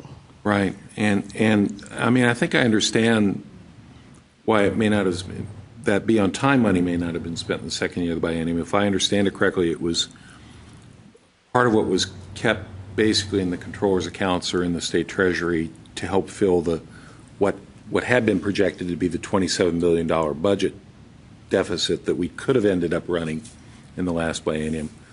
But my understanding is we're sort of past that now, and I was wondering if the money that students who are now juniors and seniors at my institution paid as tuition set-asides would ever be coming back to them and be available to them to help fund their educations. Tom, it's obvious that we're going to have to get an answer for you. We don't know, and we'll be glad to share whatever we can find out. Yeah, and by the way, I do understand it's not like you guys have been sitting there saying, oh, we're going to stash this money in a drawer or anything like that. I know that's not the board doing that, but, I'm just wondering if we know if you've heard of any plans for that. Well, there has been a select committee in the legislature that has been looking at the issue of dedicated funds that have not been authorized for expenditure and have been essentially being used to balance the budget. Yeah. And they're working on that. They hope to, over a period of time, solve that problem, and stop that practice. Okay. Well, yeah, that'd be great. I sort of hate to be a taxing entity for the state, Thank you. If there are no more questions, I turn it back over to the chair. On that happy ending, we're going to move on. One of the things that I think is useful for us to do periodically is kind of learn from each other about what others are doing in innovative ways. And so we have a presentation from Lisa Blazer on what she's doing with regard to work study at her campus. Thank you. And this is just kind of the tip of the iceberg on we're starting to look at what we've been doing with work study and new things going on our campus that are going to impact probably that program quite a bit over the next few years. But one of the things that we made a decision to do back when we were given the opportunity, the additional set-asides as part of tuition deregulation, based on mostly anecdotal information, we know that a lot of our students do have to work. And because of that, we felt like it was important to invest some of our set-asides into need-based work study, institutional work study. And so we started that practice back in 2003-04 in the spring semester of 04. Starting with a few $100,000, it's now morphed into between 1.6 to 1.7 this current year on what we're going to be contributing to our institutional work study program. And you can see the graph that's on here is actually, I was pretty proud of myself to do that graph, but you can actually see the dark blue is the federal allocation, state is the little small blue allocation, and then the orange is institutional. And you'll notice in 12-13, and actually even in 11-12, our institutional is actually going to exceed our federal, mainly because we've received some cuts in some of our federal allocations over the last few years. So actually we're going to be contributing more in institutional funds than we're getting in federal work study. Which is pretty significant for us, and it shows why we think that we really do feel like we need to provide some opportunities for students to work on campus. The data shows that they're more successful. If your students do have to work, it is better if they work on campus. And it also helps with creating that engagement piece that we need to include on our campuses as well. And so to kind of give you an idea of how we do it, we started institutional work study was primarily used to enhance our summer work study program. We made a decision mainly from an administrative perspective.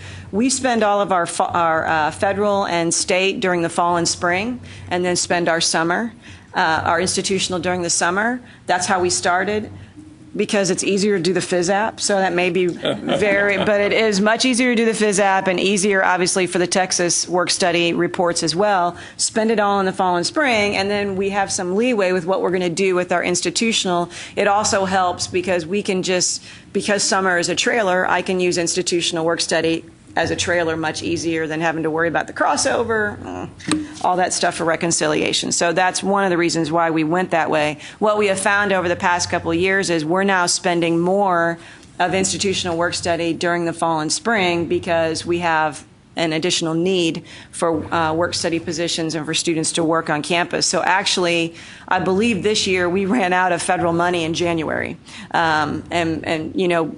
That happened in 11-12. We changed the way we allocated. Before, what we did was we would allocate all of our federal and state out, and then when we ran out, we would change people over to institutional. But then when it came a point where we were actually changing everyone out to institutional, now we're initially going in, when we appoint students to work study, we're appointing some to institutional, some to federal, and some to state. So that's worked out much better for us in how we expend it. Currently, our allocation to a student, their award is a $4,500 award during the fall and spring and a $1,800 award during the summer, and that's based on 19 hours. That is that particular culture existed before I got to UTSA. The expectation that students will work 19 hours a week. I think it's based off the part-time. Once you get to 20 hours, there's benefits, things like that. So they pretty much part-time employment is based on 19 hours a week. And actually, our Vice President for Student Affairs, way back when, made the decision no student who is currently enrolled can work more than 19 hours a week unless there's some kind of exception. During spring break, they can work 40 hours. Obviously, during breaks and things like that, they can do that. And then you'll see, the number of students that are employed through work study. For 2012, we're at about 825 for 2012 fall spring, and then 500, a little over 500 will work this summer. Summer has turned into quite a huge program for our students. It gives them an opportunity if they still have room in their cost of attendance for the year. They don't necessarily have to be enrolled to get work study. So some students will take advantage of that to get a part-time job during the summer. And then if they are enrolled, they're typically enrolled half-time. Not that many of our students are enrolled full-time, so they can take 6 hours of credit and still get 19 hours of work study during the summer. So it's become quite a healthy program on our campus. So we're spending, probably close to $500,000 to $600,000 this next year. And if you turn over the page, I wanted to show you what the expenditures were, what commitment we've made to the program. But then I went out. I'm trying to figure out the best way to look at their success. Is it? And it's interesting what you find when you go in and look at that data. So. We're looking at, we went out and looked at the people that graduated during 2011-12 and kind of worked our way backwards, okay, and how many of those students had work study. I kind of looked at enrollment. Enrollment is a big issue for us on campus because we're trying to get to the point where students graduate in 4 years. The graduation rate improvement plan is an important thing on our campus, so that's going to help us determine what our decisions are going to be with regards to work study. And just looking at the data of all the students that worked at some point, even if they only worked for a couple of semesters, 85% of them started full-time and remained full-time during the fall and spring. Obviously, summer was a little bit different. Some of them dropped, 9% dropped to part-time from their first semester to the second. So what happened there, those are things we have to look at. 3% started part-time, shifted to full-time, and then we did have 3% that stopped out at some point. And those, our 11-12 graduates went all the way back to 05-06.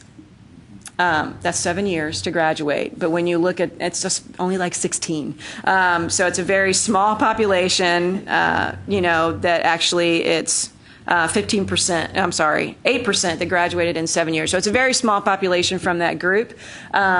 But there were a lot of stop outs. They would stop out for 1 to 4 semesters at any given time. That's really what contributed to that happening. So that's something the university has to look at. What do we need to do? And we're looking at that across the board, not just with our students that worked. But I did notice that, and the GPAs, obviously they have to have a 2.0 to continue getting financial aid, but they really did maintain their GPA and do okay. When they were in the work study program, which is good. That means maybe the hours are not affecting their GPA so much. And then looking at just the first-time freshmen, the students that came in as first-time freshmen, obviously the 4% that graduated in 3 years, they had dual credit and things like that coming into the program. But 36% of the kids graduated in 4 years, 37% graduated in 5 years, and 15% graduated in 6 years. So the bulk of our students graduated between that 4 and 6 year rate, which is what we're all being held accountable for. And then, like I said, a very small percentage took a little bit longer, and most of those students had some dropout times, some stop-out times during that. And then I looked at the 2008-09 cohort because that's the 4-year group. That's the group that actually graduated in 4 years, just to see what their patterns were. 36% of them worked at least 6 semesters, earning a variety of money. So a fairly good chunk of them, but I'll talk about that in a minute, what I saw on that. 95% of those students enrolled in at least one summer term, and 57% worked at least one summer term. 100% remained full-time enrolled. So obviously, the students that stay full-time enrolled are going to graduate on time. That's something that we're trying to look at. But, I didn't, just glancing at the data, a lot of them were in 12 hours, not 15, which is a struggle that we have on our campus. We're trying to change that culture through the class of 2017, all those things. Advisors are encouraging students to take 15 hours instead of 12, and that potentially could have some impact on our work study program. Should they really be expected to work 19 hours if we're going to have them take 15 hours when the bulk of them are working 12 hours? They're enrolled 12 hours right now. One thing that I did find in looking at the data, which I still have to explore a little bit more, is, most of them didn't work the full $4,500 allocation for fall spring. They did during the summer. A lot of them worked really close to that $1,800 during the summer, but they're not working that full $4,500. So what does that mean? Are they stopping enrollment on campus because they need to go work somewhere else, because we're competing with Bill Miller Barbecue. They're paying more per hour. And so we have students, our career services did a survey recently of, I believe it was 174 freshmen, and 70% of them work. That's a large percentage of our freshmen that are working, and a lot of them are working off campus. So what does that mean? So there's still more data for me to review. And then looking at future programming, what we need to look at for the future. Obviously, we're engrossed in this GRIP plan. We're gripped by GRIP with the graduation rate improvement plan. We really have to look at what we're going to do strategically, especially with our institutional work study funds, to enhance four-year graduation. That I think we need to look at. And so, we're looking at some specialized programs right now. In fact, we did get approval. We're creating a peer mentor program as part of our university college and our freshman experience, our first year experience. There's going to be up to 100 peer mentors that'll be working with students, small groups of students, to create those cohorts.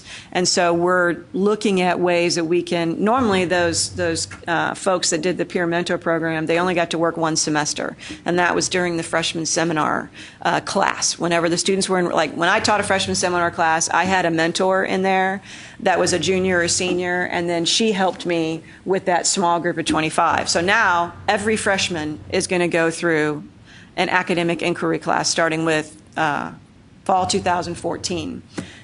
More than 4,000 students are going to be enrolled, and now we need peer mentors for all that. So they're going to be the peer mentor in the classroom, and then we're looking at that other semester as an opportunity. We're going to train them on financial literacy and have them do some financial literacy workshops for those students, and some other events and things like that as part of the university college. So that's a unique program that will hopefully enhance four-year graduation, get the freshmen started off really well by having a peer talk to them about some of that. It also gives our office an opportunity to do a little bit more financial literacy with those freshmen and use their peers to do that, because that's also something that's been coming out quite a bit. They'll listen to their peers more than they will people like me when we're talking about budgeting and not borrowing too much and things like that.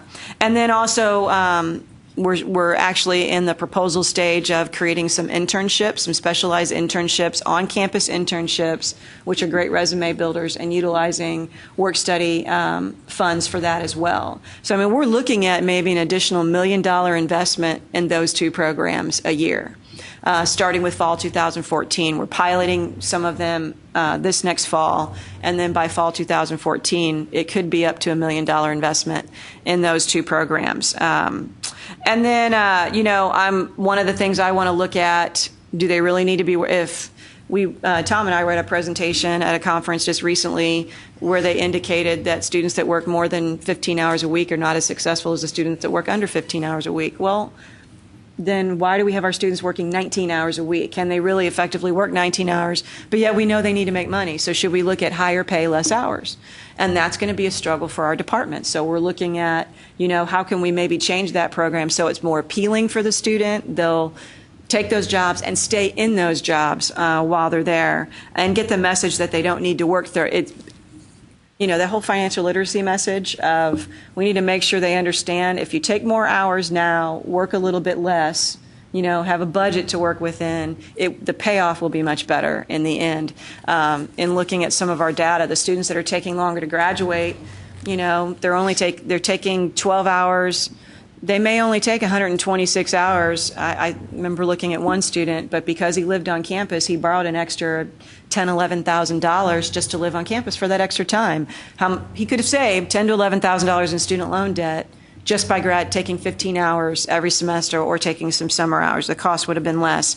So getting them to understand they may not need to work 30 hours a week in order to sustain and to keep going. It would cost them less in the long run.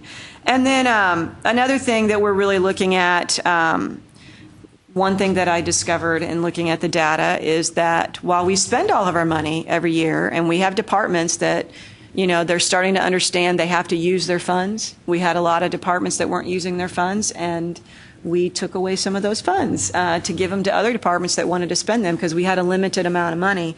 So they're really working at trying to spend their funds. But we have a lot of students that are only working a couple semesters and that's it, or it's very sporadic throughout their time at UTSA. So what does that mean? You know, because I guess in our department, when we get a work study in as a freshman or sophomore, we keep most of them unless they transfer out. We're keeping them until their senior year. We're celebrating graduations all the time of our work study students in our office. So what's happening across the campus? So is that something that I need to look at? And some of the initiatives that we're doing from Student Affairs is one of our big goals is to create some professional development opportunities for our students. What are they gaining from the experience besides just work experience? What are they learning? What kind of critical thinking skills can we teach them? We have already made a commitment on campus to have True Colors. True Colors is a big thing in Student Affairs. So we're looking at having all of our work study students go through a True Color so they understand how to communicate with other people, how to interact with other people, to hopefully start that professional development environment. And then we're looking at creating a day one orientation, just like our full-time employees have with HR, creating something like that for our students. So every student employee would go through this day one orientation. And we have a lot of offices. Our campus rec, our university center are doing some really great programs already. So now we want to try to take it institution-wide.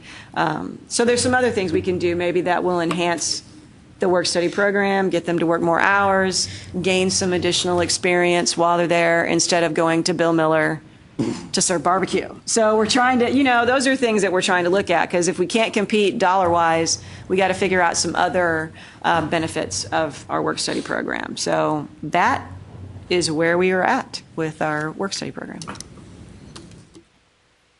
Several of us have.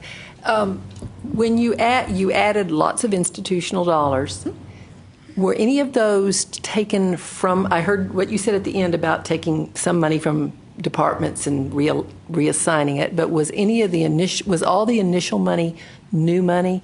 And then the reason, I guess, the challenge is is it budgeted in your various cost centers?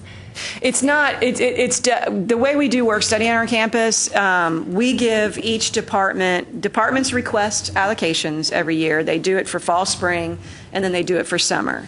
And so for several years, we basically take our whole the designated set aside is what we used. And so we started with a few $100,000 back when we started, and we've gradually increased it based on the need that we saw. Because I get requests far beyond what I have dollars for in work study. And their requests are not like work study students, it's all student employment. No, it's work study students. There's student employment, which is wages, which is funded from the department at 100%.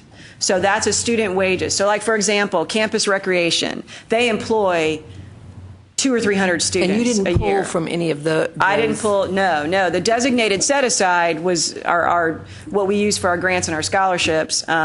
So it's another need-based program. So basically, when we're figuring out what we have to spend, we take our federal, our institutional, and our state allocations, and that's how much money we have to give out, minus the 5% for administrative cost allowance and all that good stuff. So they put in they put in a request, and we have a really big spreadsheet, and then we go in and we look at what we've started in the past few years. We go in and look at what they expended the year before. It's quite remarkable to see departments asking for double the number that they had last year, but they only spent half of what we gave them. So when we took a $500,000 hit in federal work study back in 09-10 or 10-11, I can't remember which, and that was a big hit, and we weren't prepared to put all of our institutional money into it at that time, and so I had to that's when I really started looking at, we shared with the departments. I went to the president and the vice president and said, okay, here's where we're at. We're going to have to make some changes here, and they all agreed. And there were a lot of departments that said, well, so-and-so, one of our students quit, and it just took too much effort to hire anybody else for that second semester. I'm just like, well, then we're going to make some changes in your allocation. We had to make some tough calls there. And then now what we've seen is departments are really working hard to spend their allocation. It's a very rare occasion that they don't. And so when they request an additional position, if we've increased our money, then we can start adding to, we have to make a decision about whether we're going to add any more money from our set aside into the institutional work study program. And that's what we've steadily done over the past few years, is just increase it little by little. And then, for example, the GRIP initiatives that we're doing, that's $1 million that we're going to invest in that from the designated set aside. So it's just a shift. It's money that I have for set asides. It's not new money. Okay. I'm just shifting it from one program to another. Okay. Yeah, that was basically my question as well. I mean, this is very, very impressive. But I was wondering, where is the money coming from? Designated set aside. So in looking at, we made a decision that we needed to invest in the work study program because so many of our students have to work. So, when we were looking at that pot of money that we had for set asides, UTSA doesn't have any recruitment scholarships. That's something that we have to work on. So we looked at creating some of those for the admissions office. Very little money there. Obviously, we need grants, need-based grants for those middle-income kids. And then we felt like we needed to invest in work study. And so it's just steadily increased. Our summer work study program has grown quite a bit. Our departments really count on it. And our students need to work during the summer. So that's where it started, that was funding our entire summer program. It's just morphed into funding the entire spring semester, too. I would suspect, not being a public school, I'm a private school, I don't have set-asides, but the departments all have allocated budgets. And like you said, you have departmental budgets that are not work study. They have student wages, right? Those aren't strategically allocated. It's legacy a lot of times, and for it's example, kind of like a challenge of how do you rein that in, take those dollars and distribute the science department, you need this because you need to have those qualified people. Right. But the rest of these, maybe defund the department to some extent, or however it's done, to incorporate it. Yeah, I think that would be a struggle to look at student wages. The only thing I can control there, one of the GRIP initiatives is to increase positions on campus, student employment on campus. And so that doesn't just mean work study. Work study is a small piece of the puzzle. There's a lot more students working that aren't getting paid with work study because departments have money and then in their account. I guess the second question was how did you were able to find real legitimate positions for all of your funded work study people. Yeah, even though departments already had funding. Not all of them, but not that many. Okay, not that many. A lot of the current student employees, there are departments such as Campus Rec and University Center. Those are both. No. They have like 200 or 300. They have their own fees. So there's a campus recreation fee and there's a University Center fee. So for their student wages, it's funded out of that, plus then we give them a small allocation of work study because they need hundreds of people working there. The library, we contribute some to the library as well for work study, but they also have student wages. So not every department, there are some smaller departments that do not have any student wages, they only have work study. When that student runs out of work study, they can't work anymore. And so that's why we have a little bit of a struggle with some of those smaller departments. If they run out of work study, they don't have a student employee, whereas like a campus recreation, some of the larger departments, if their student runs out of work study, they switch them over to student wages and they can keep working. And so that's what we've got to figure out, that balance. We're a Hispanic serving institution, so we don't do the match. The internship program, there's going to be a match. If they want a specialized internship program, I believe 20 to 25% is going to be funded by the department from their own student wages, and then the rest through the work study program. So there's a variety of ways that we can do it. But I think we had such a need from the department's perspective and from the student's perspective to have institutional jobs that we felt like it was really important to put that money into it. So while it shifted money away from grants and scholarships, it was an important investment that we had to make. How do you do your match for the federal? We don't have to. We're a Hispanic serving institution, so we don't have to do the match. that was something, yeah, we don't have to do the match at the state and the federal level. I do kind of regret on the institutional work study, there's other UT system schools that also put some of their set aside into institutional work study, and they actually required the match. Now, I don't know if they did that so it would be consistent with the federal and state, because we chose, and you don't have to take that waiver. We just chose to take that waiver because it was hurting some of those departments. And then we let them leverage their wages as best they need later. And then again, a lot of departments don't have any wages. So, and administratively, it's easier to report when you don't have to worry about that extra. I'm just saying, that was another way to do it. So you allocate funds to each of the departments in Right. terms of how much work study money they have in different flavors of money, federal, state. It's basically you get one student at $4,500, or you get 10 students, at $45,000. Guarantee them a number of human beings. It's not money that's in their budget. No, it's not money that's in their budget. It sits in a federal account, in an account that has my name on it, and then we determine at that point, we allocate it out, and then we tell them you need to spend, this is how much you've been allocated, the equivalent of one person at $4,500, that's what you have to spend this year. Like for some of the smaller departments, or for some of the larger ones, you get 10 students at this dollar amount. And then what they have to do is, if they're requesting more students and we happen to have more money, or we decide to put more money, they need to provide some kind of rationale. Or if it's a new department that's requesting it, when they send in the request, they give us more information about why they need this extra position. If there's ever a point where we're not sure, okay, we've got so many requests and we can't fulfill them all, then I would go to my VP and then we'd have to make a decision. So far, it hasn't been. It's pretty much the decision that's made in our office. I think that might be shifting a little bit as we look at how we're going to strategically move that money around, if we need to.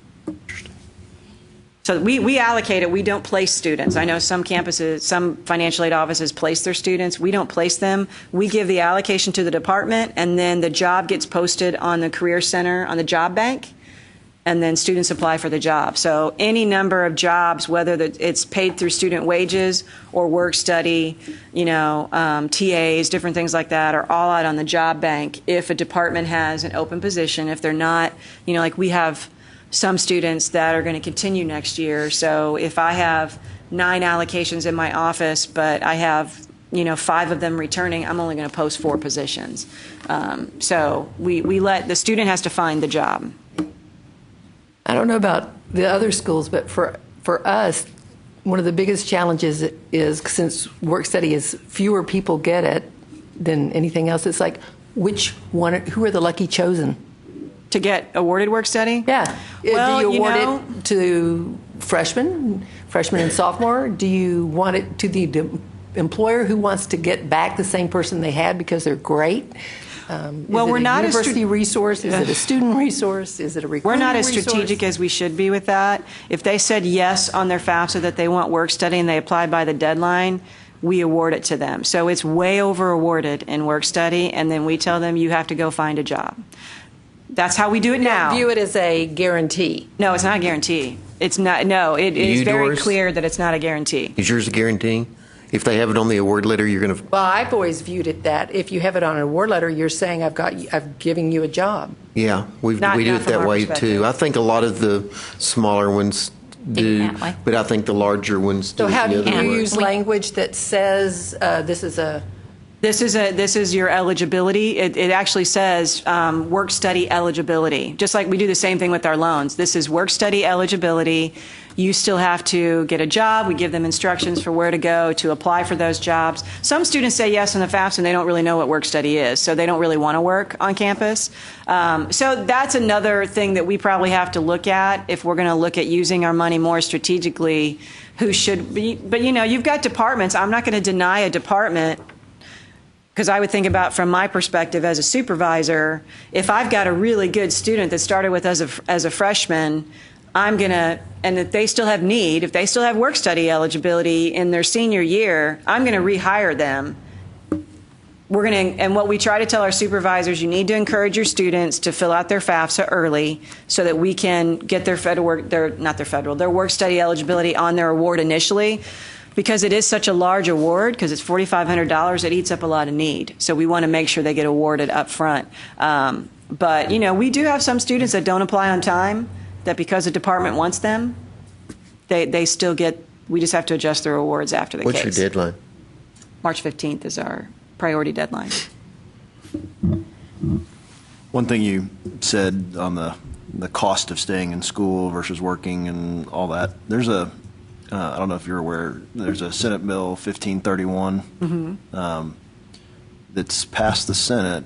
I haven't seen it in the House yet, that would require institutions to publish information about what it costs to stay in school beyond 4 years or 5 years or 6 years, including the lost wages. Yeah, that's going to be interesting bill. So. Yeah, that would be interesting, and I do think that's that messaging piece that we need to get a handle on. And I'm hoping maybe this, with this peer mentor program that we're trying to establish, that we can at least reach 4,000 freshmen with the message that we need to get them to understand why it's so important to graduate on time. So we'll see what comes of that. More research to come.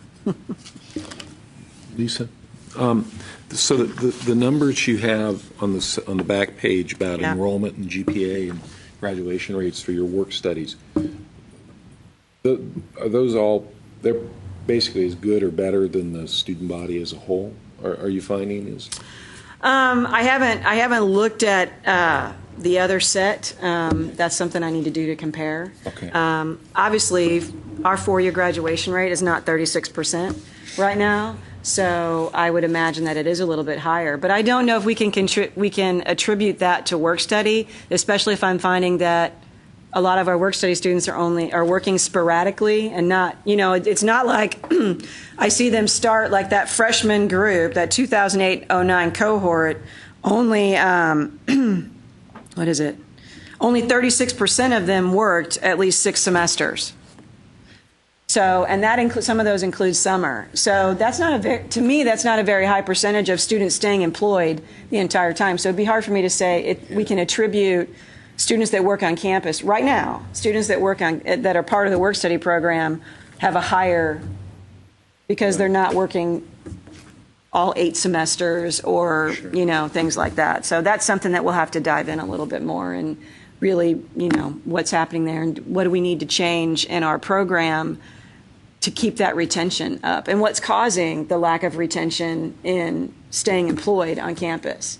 There's all kinds of things I can talk about just from my own opinion, but I need to start doing some more surveys. And actually, as I was driving up here today, I was thinking about, what kind of, because I oversee assessment for the division, what do we need to assess each year of our work study students while we have them in the office?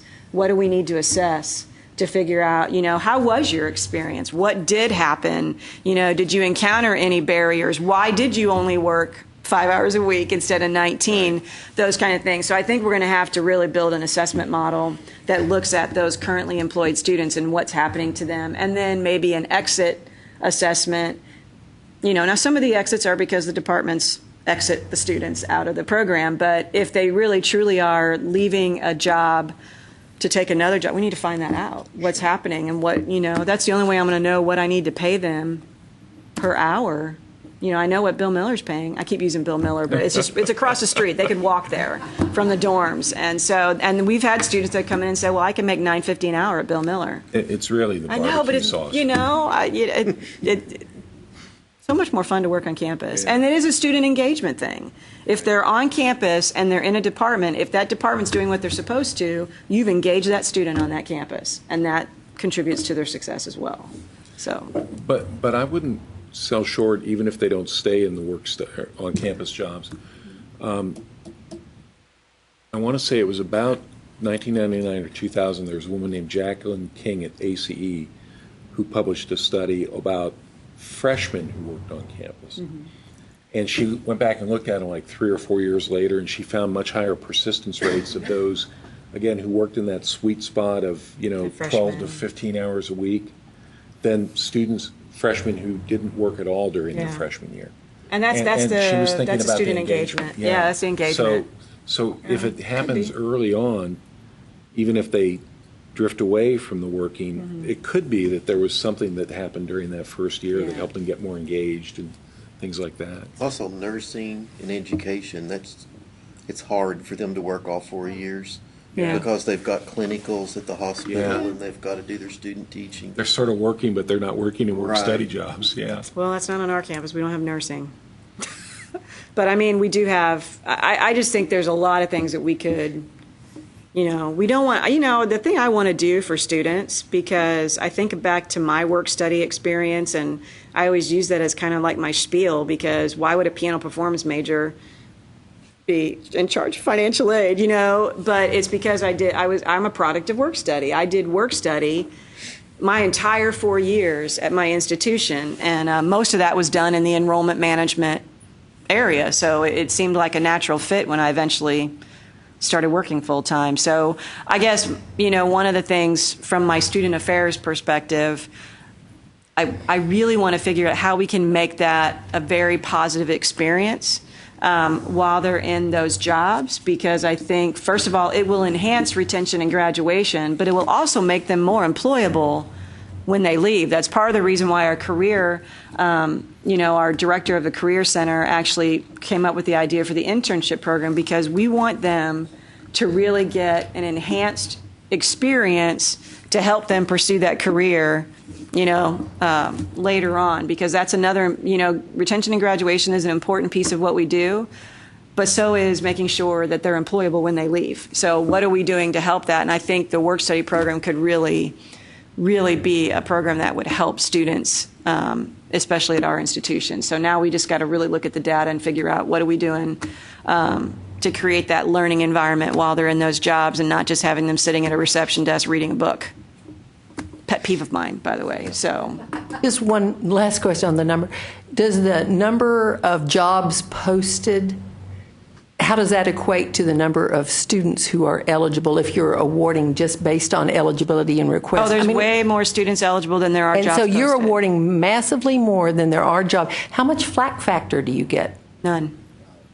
I get very few students. There's a few that will come in and say, I've been trying to find a job. I have one student in particular, but there's students that come in, and there's very few students that come in and say, I tried to find a job and couldn't find one. Nobody would hire me. Well, what it boiled down to is you weren't aggressive enough. Or they didn't want to work some of the after hours jobs that were available at that time, or they wanted something so specific that there's no way they could get a job. And so that's the only flack I've ever received, and it's very, very, very, very few students. And so it doesn't mean that we shouldn't change how we're placing, students and giving them work study, but because I haven't received any flack, I haven't worried about that too much. Could that change if we put more emphasis on working on campus? It could, and we could see, more students. In that survey that our director of Career Services did, the 174 freshmen, there were a lot of them that actually had comments out there. I tried to find a job on campus, but there weren't any available. Or, I had eligibility for work study. But they're not complaining. They're just saying it was a fact. So they went, because where we're sitting, there's lots of jobs around campus. So, I think they'll be able to find a part-time job. I wish I had enough jobs for everybody that's eligible. But because I have such a high-need population, there's some, a big percentage of our students are eligible for work study. I couldn't possibly get every one of them a job. That'd be, 13,000 Pell students would be eligible for work study. Can't do it. For us, it's also offset by just the sheer volume of on-campus jobs that are non-work study. Yeah. So even the fact that a student has work study eligibility doesn't mean necessarily that they have to use that eligibility to work on campus, because our total work study program is at the undergraduate is what, 1.6 million, and our total expenditures for student employment at the undergraduate level is over 22 million. There you have it. Yeah. So there's other jobs available on campus. I mean, we employ more than 2,000 students right now, undergraduate students on campus. So and that was as of spring, the middle of spring. We had more than 2,000, but a big chunk of them are student employment. And like Campus Rec, they kind of utilize their money. They've got their student wages and their work study, so they use both to their advantage to make sure their hours are covered. So, You know, we'd like to increase student employment, but we feel like we have a pretty good percentage already. Thank you. Well, that was very interesting. All right, discussion of membership on the Financial Aid Advisory Committee. So just to kind of give you, we've had some discussion about should we have increased representation from different segments, should professional associations have a ex officio role, those kind of things, and we've never really reached any conclusions at this point. Where we stand right now is we have 15 members of the Financial Aid Advisory Committee. They basically break down 4 four-year publics, 4 community colleges. That surprises me a little bit too. 2 four-year privates, 1 health-related institution, 1 school district, 1 student representative, 1 representative from TG, and then the TASFA president. That's what we currently have. And that's changed a little bit. We used to have 2 HRIs and only 2 community college. Because it was Carolyn and Terry. Then we added Terry. And so the other one is Harold, who has switched from Health Science Center to... Well, but aren't they representing TASFA? So the only TASFA representative is Dana Mingo. Talked about that, didn't we? Right. And now it's just the president of TASFA is the member. But those people have stayed on, which is part of what happened. So like Carolyn, I think, became a member of the committee as a result of her being president-elect at TASFA and has never left the committee. Right. So she's still a member of the committee. That's one of the things that you know, there really ought to be limitations on how many years somebody can be on without a decision to reappoint in some respects. So I agree, because I've been on it since. Is there a limitation based on the institution or the person? Well, that's the other question I think that we don't really have a resolution on is, you know, when somebody's appointed to the committee, in some respects, they're representing, whether it's their institution or not, I don't know. I think they're representing a segment of higher education. So they're representing four-year publics, or they're representing, maybe they're representing a region of the state, or maybe they're representing a public university system. You know, so it's the UT system has representation, and the Texas Tech system has representation. You know, so people get appointed for different reasons. So when people move from one institution to another, we don't have anything that defines whether that means they should step down or that means they should continue because they've been appointed and served their term regardless of what institution they're at, as long as they're still representing financial aid. I mean, there are no rules on this. So my personal contention is, 15 members is sufficient in number. I don't know that there's a reason to have more people. I don't know that the breakdown of the numbers as they stand right now is wildly out of whack with what we deal with in terms of when you think about the bulk of the financial aid programs, the bulk of the enrollment of students. I think it's actually fairly representative the way it is right now. And I would agree with that. I do think we need to have some kind of system in place for terms, because we have other perspectives across the state. So it's kind of like the same thing that we do on our other association boards. You have, and it doesn't have to be a 1-year term, or it could be a 3-year term. But I think we need to look at, when I've done a 3-year term, would it be better to have someone else come in and serve the next 3 years? I don't know. Should there be a maximum? Should there? To me, there needs to be some kind of structure in place. Otherwise, the same people will be on there forever and ever. And it's not that we aren't contributing to it, but, Terry just said, I think I've been on it since the inception of the group. And so is that the right thing to do? Terry, you contribute a lot. I'm just saying, is that the right? I don't is that the wanna right thing to do necessarily from a represent? If we're going to really represent the state, and we're going to be making and contributing a lot of feedback in a very not volatile environment, but a very much changing environment. So, because of that, I think we need to have a lot of different perspectives. Should we look at having a maximum term that somebody serves? And possibly staggering terms. So, there you is would some definitely stagger continuity it, to what we're doing. Yeah, But- exactly. You don't want everybody, going off their term the same year. So, Right. And that's the beauty of kind of the task for president. They may only serve a one-year term, and then you get another perspective the next year. So, Well, this would be my recommendation on the terms, that we recommend a 3-year term, rotating, so people will rotate off at different times. Of the 15 members, in my opinion, 2 are ex officio.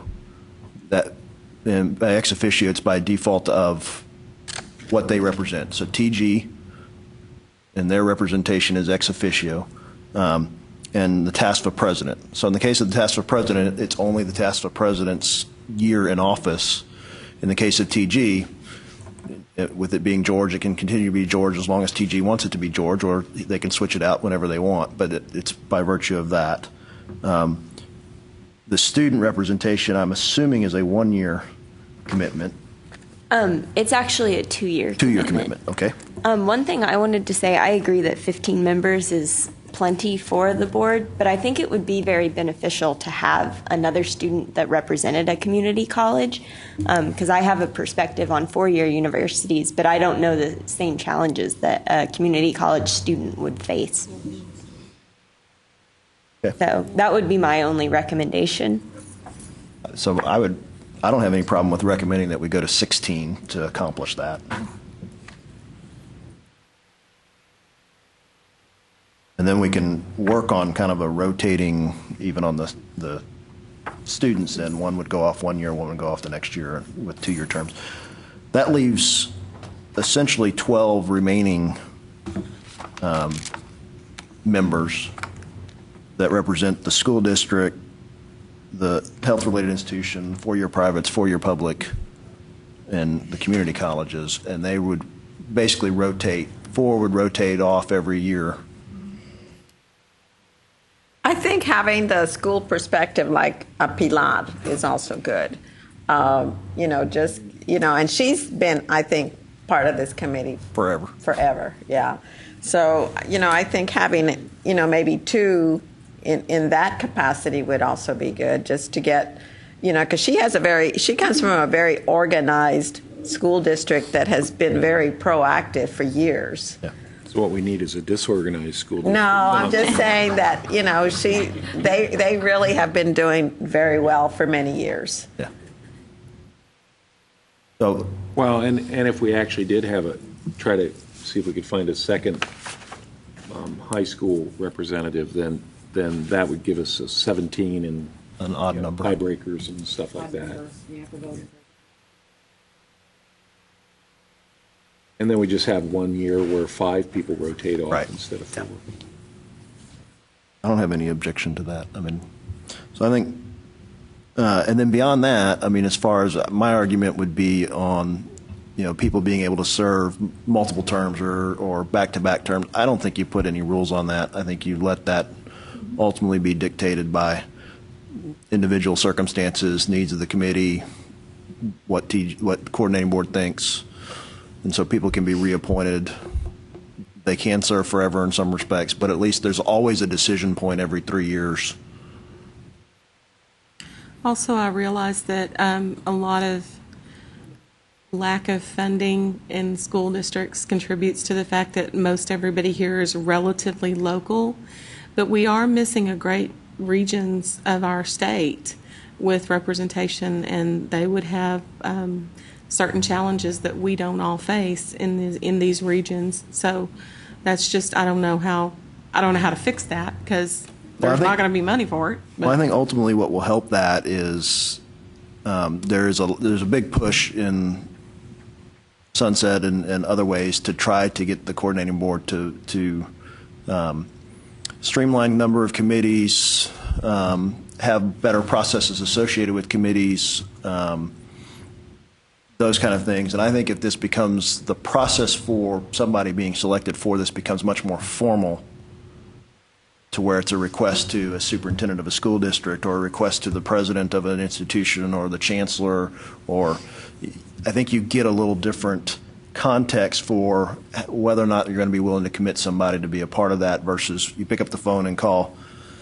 Yeah, you just get a different flavor for, and so I think if this becomes more formal, it will kind of help some of that. It won't solve that problem entirely. And coordinating board's not probably going to have resources to help. So. Well, none of us have money. That's one of the main reasons why everybody is close enough to do things. With respect to the community college student, I think it's a wonderful idea to incorporate a non-trad student. You have half of your term in college, hopefully, because you're going to graduate in 4 years, spent serving on the committee, and I would just, I don't know if the same would hold true for a community college student, if you'd want to commit them to their entire 2-year program or just let them do 1 year. You know, that's just a thought. Yeah, I see a problem that would arise if it was for their entire term. They might not even know to apply for it as a freshman. They would have to come in their very first year, and that might be a lot to ask of someone. Okay. I will put this together and we'll have a vote on it next time to forward as a recommendation, unless we're comfortable with me summarizing what we just talked about and voting on it now and then just giving it to the coordinating board. The only friendly amendment I think I'd offer is that probably at least the public college representatives all have to be from institutions who play another school in the state in football every year. That's the thought. I think we play UTEP this year. Okay. You got one more year then. So, voting this now? Okay. We have a motion. We have a quorum. We do have a quorum. I make a motion that we accept the recommendations that Joe will summarize in writing for us later. All in favor? Aye. Aye. Any opposed? Very good. I'll summarize this and give it to the coordinating board. All right, Jeff, default aversion. We asked Jeff and TG to come talk a little bit about, there's a couple of bills, including the Sunset Bill, that talks about some efforts to improve default aversion in the state, including the possibility of pilot program and that type of stuff. So Jeff's going to visit a little bit about what he understands might be going on there.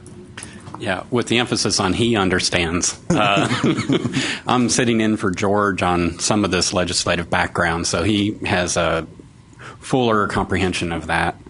Yeah, it seems like there's been some interest in the legislature in student loans and student loan defaults. I think hitting the $1 trillion in debt milestone caught a lot of people's attention, as well as the recession and the difficulty in recent graduates getting gainful employment, some of the struggles they've had in paying back their loans. Seems like there's been lots of studies and discussion, articles in newspapers, whatnot, about student debt. And it seems like there's some interest within the state among legislators to try to address some of that. And it seems like the approach of the two that I'm thinking of tend to come at it from a consumer information perspective. And so the first bill is Senate Bill 620, which was Senator West's bill. And I have a little bit of background on that. So there was, before the session began, Senator West's staff organized a meeting of various folks. Almost all the public university systems were represented, several associations. ICUT was there, community colleges were there. TIAC, Steve was there. TG was there. Coordinating board, Dan was at the meeting. And so they were coming at it from the perspective of, boy, it sure would be nice to have some sort of tool that looks at student debt and earnings by school by major. And so it was sort of like, I think, convened to try to, get schools to cooperate to create such a system. And then early in the meeting, I was able to tell them TG had already built such a tool. And so then discussion went in a lot of different ways. And it ended up, I think, coming in to focus in on the development of a pilot program for default diversion, taking a consumer information perspective. And so I think the staff person then drafted the 620, which I believe the contents has been moved to the coordinating board sunset bill. So in that,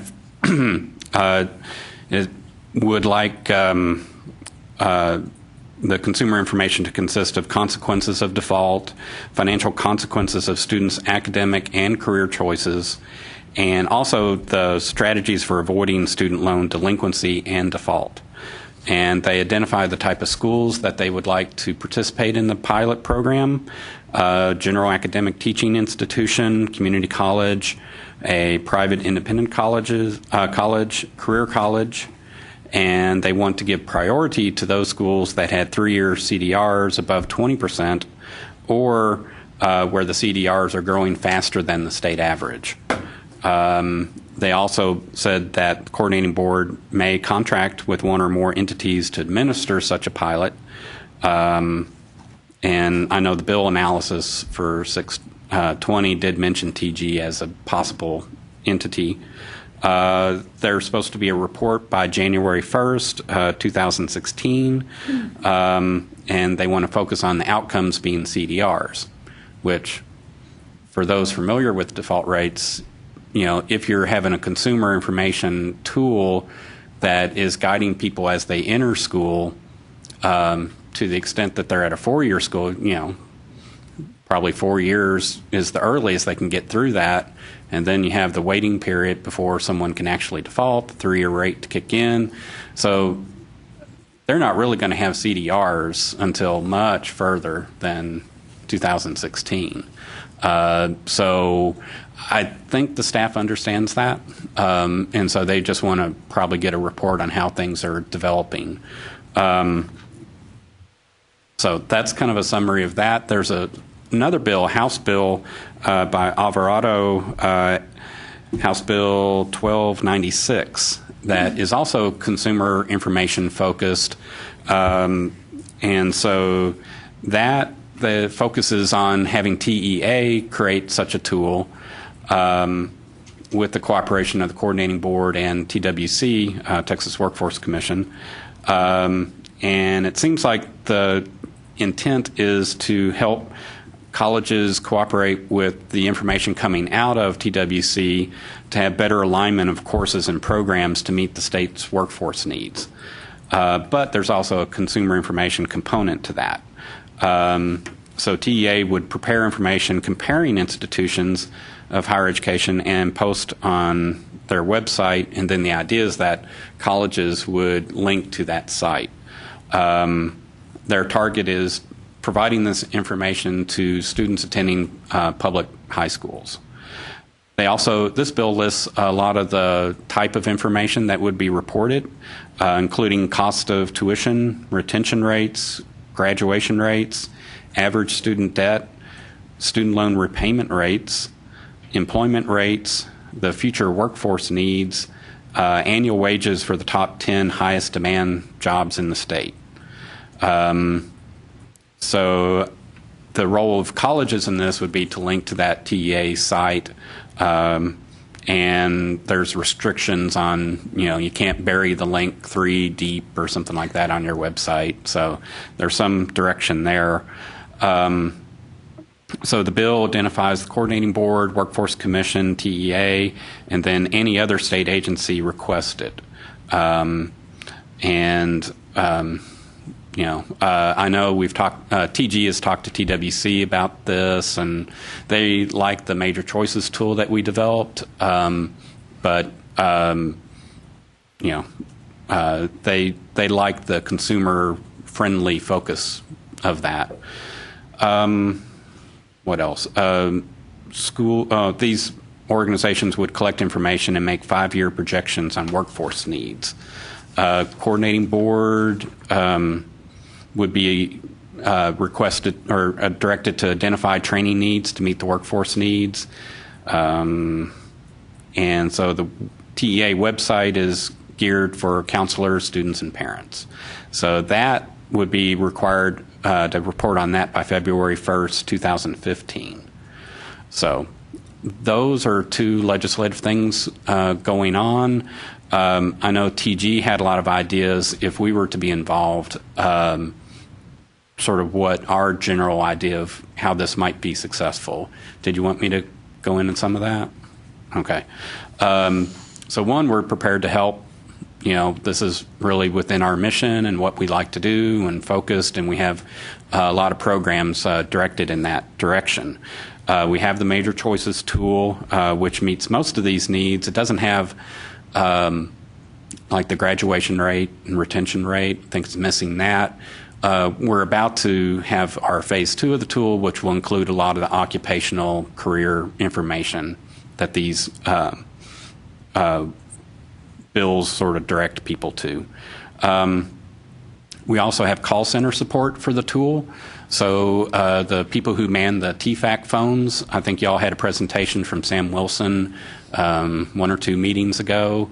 Those people are going to be fully trained on how to, support those type of questions related to, and a lot of this is the focus on, people, when they make the decision to borrow, should have a better idea of what their likely earnings will be and what that investment in loans should be in relationship to that. And so our call center folks are going to be prepared to answer those type of questions. Also, TG would provide technical assistance to colleges who are developing default aversion plans. So the Department of Education has directed what that kind of plan would look like, and we've been involved in the development of some of those plans. So the idea is for the pilot program that was Senator West's bill, that TG could provide that type of assistance to schools in the pilot. Also, financial literacy training seems like it would be a logical component of such a program. We are also in the midst of developing training for how to develop counseling messages that integrate messages from the Financial Aid Office for student loan counseling with academic advising and the Career Center. So that is something that we could contribute also. Also, we're developing ways of doing annual counseling, not just at entrance and exit. I think the Maria Luna Torres's council has developed certain things related to that, and that seems like it would make sense for a default aversion pilot program. Seems like there also needs to be some work on evaluation plan of that pilot, because if you're just looking at default rates, it seems like you would want some intermediate measures to get a sense for things. So that is some of how we thought, if we were involved, if we were asked to participate, that we could contribute.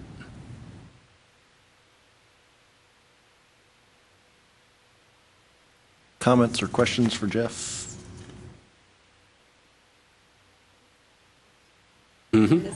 I don't know if I need to be on. Probably not something you can answer. I can find it.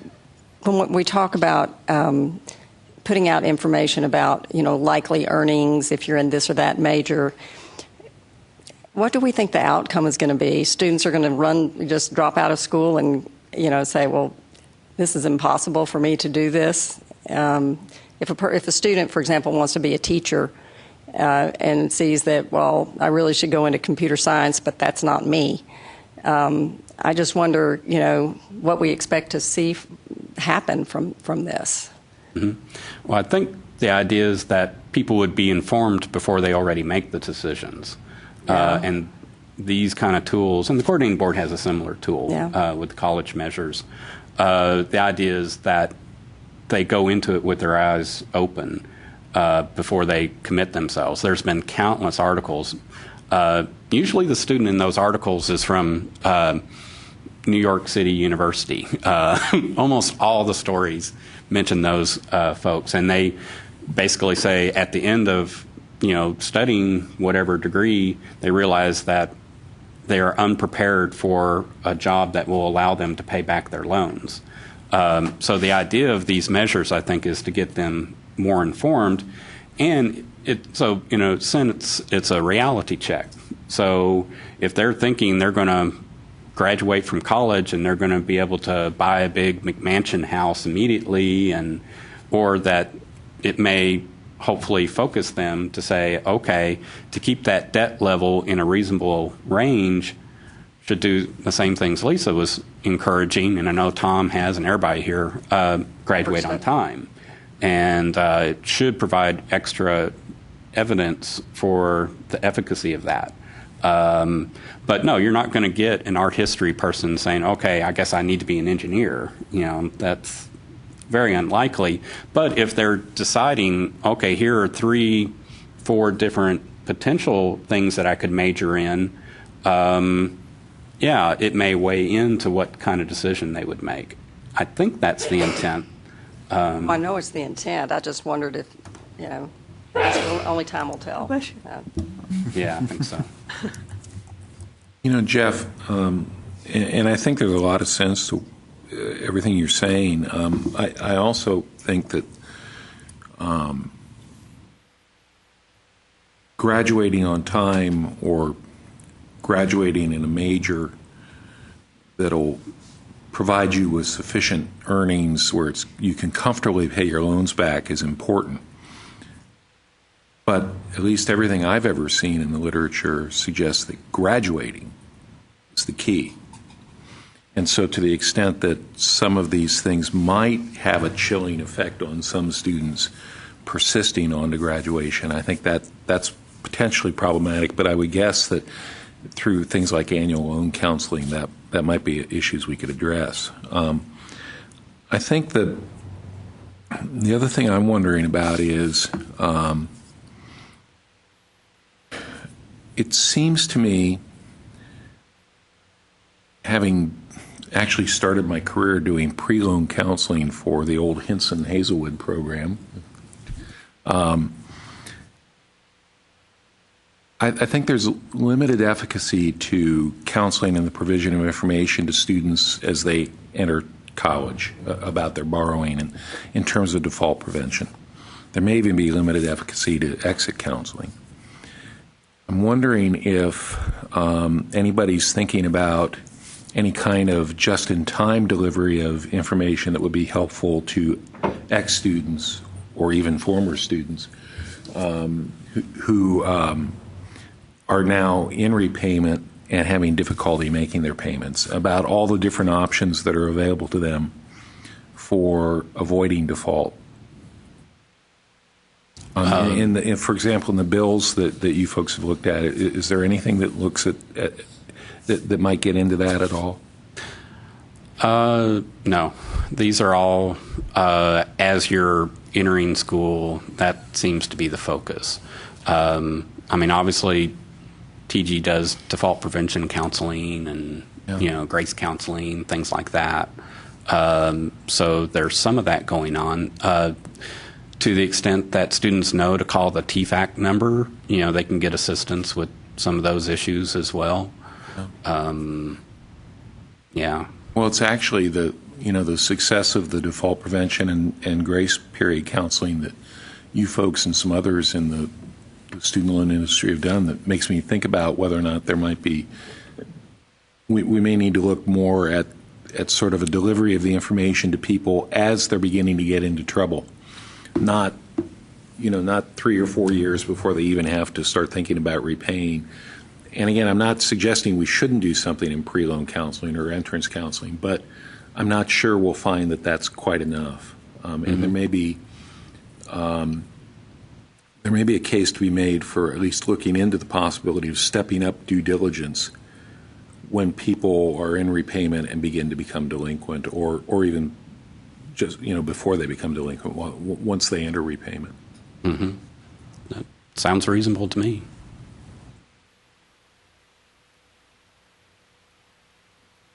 Any other questions? Appreciate it, Jeff. Okay, thanks. Our last agenda item is discussion of the committee recommendation referencing reconciling fades to the CBM 001. Mine's going to be very brief. We want out. No. Okay. We met in subcommittee, the FADE subcommittee in March, and just a very simple recommendation, just to start with the FADE report, just to eliminate the matching of the 001 with the FADE report. And I know that I got a response that maybe it's too late for this coming year for the 12-13. But I know it's just one simple item, but we're cleaning up that FADE report one step at a time because there's a lot of different issues. But we thought we'd start with this one. And it's just a recommendation to just kind of stop trying to match these two reports because they never match and they will never match, period. So it's that simple. I make a motion. Well, to this committee. We're recommending to this committee to eliminate the matching. Okay, so this is I have to read it. Eliminate the condition that the 001 and the FADE should yield the same number. They're never going to yield the same number. These are two distinct reports gathering data at different times. If possible, have the FA committee agree to approve this in time for the 12-13 FADE report, but I was informed that it's too late. I guess the problem is this will go to our board in July. Okay. And by that time, I mean, at best, it could go in July. More likely at this time, we're now preparing board materials for October. Okay. And so we've just missed the window. And so for the FY13 report, it's just too late. Right. Okay. Well, then if we could just go forward for the next year, for the 14th, so we can at least take this little baby step and just move forward with it. Could I think I sent you a comment about the statement that you have, and my understanding of the FADS report is that when they are comparing it to the 001, they're taking the student ID numbers that are in the FADS report and checking to see if they're in the 001. And the students who are not there are the ones that they're asking for explanation, and we know that there are very valid reasons as to why they would not be in the 001. Right. So I would question whether the issue is whether the two total numbers of people is the issue, or rather that there are people in the FADS that cannot be found in the 001 and you're being required to explain why. Exactly. And so the as this goes forward as a recommendation to the board, you might want to word it more in those terms. But of course, it's going to be your recommendation to the board. I have a little bit of information of the process, and that there is a form to be filed and submitting this recommendation on to the board and that kind of deal. And it's just a matter, as far as I can tell, that the committee agree upon this going forward, and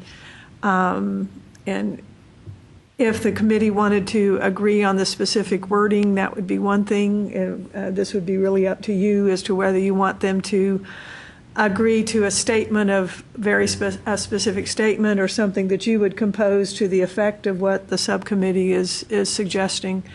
And that, again, is really your call. But what eventually go forward to the commissioner is a written, or to the board is a written statement of the recommendation of this committee. I guess my question, I don't fully understand why we started doing it to begin with. So before we can write a rationale for why we don't want it to happen anymore, I mean, because I'm thinking that if we're going to submit this to the board, because I fully support this recommendation, so if we're going to submit it forward, we probably need to have in our written statement a rationale for why it's not necessarily needed, because I don't know what the original intent was. I think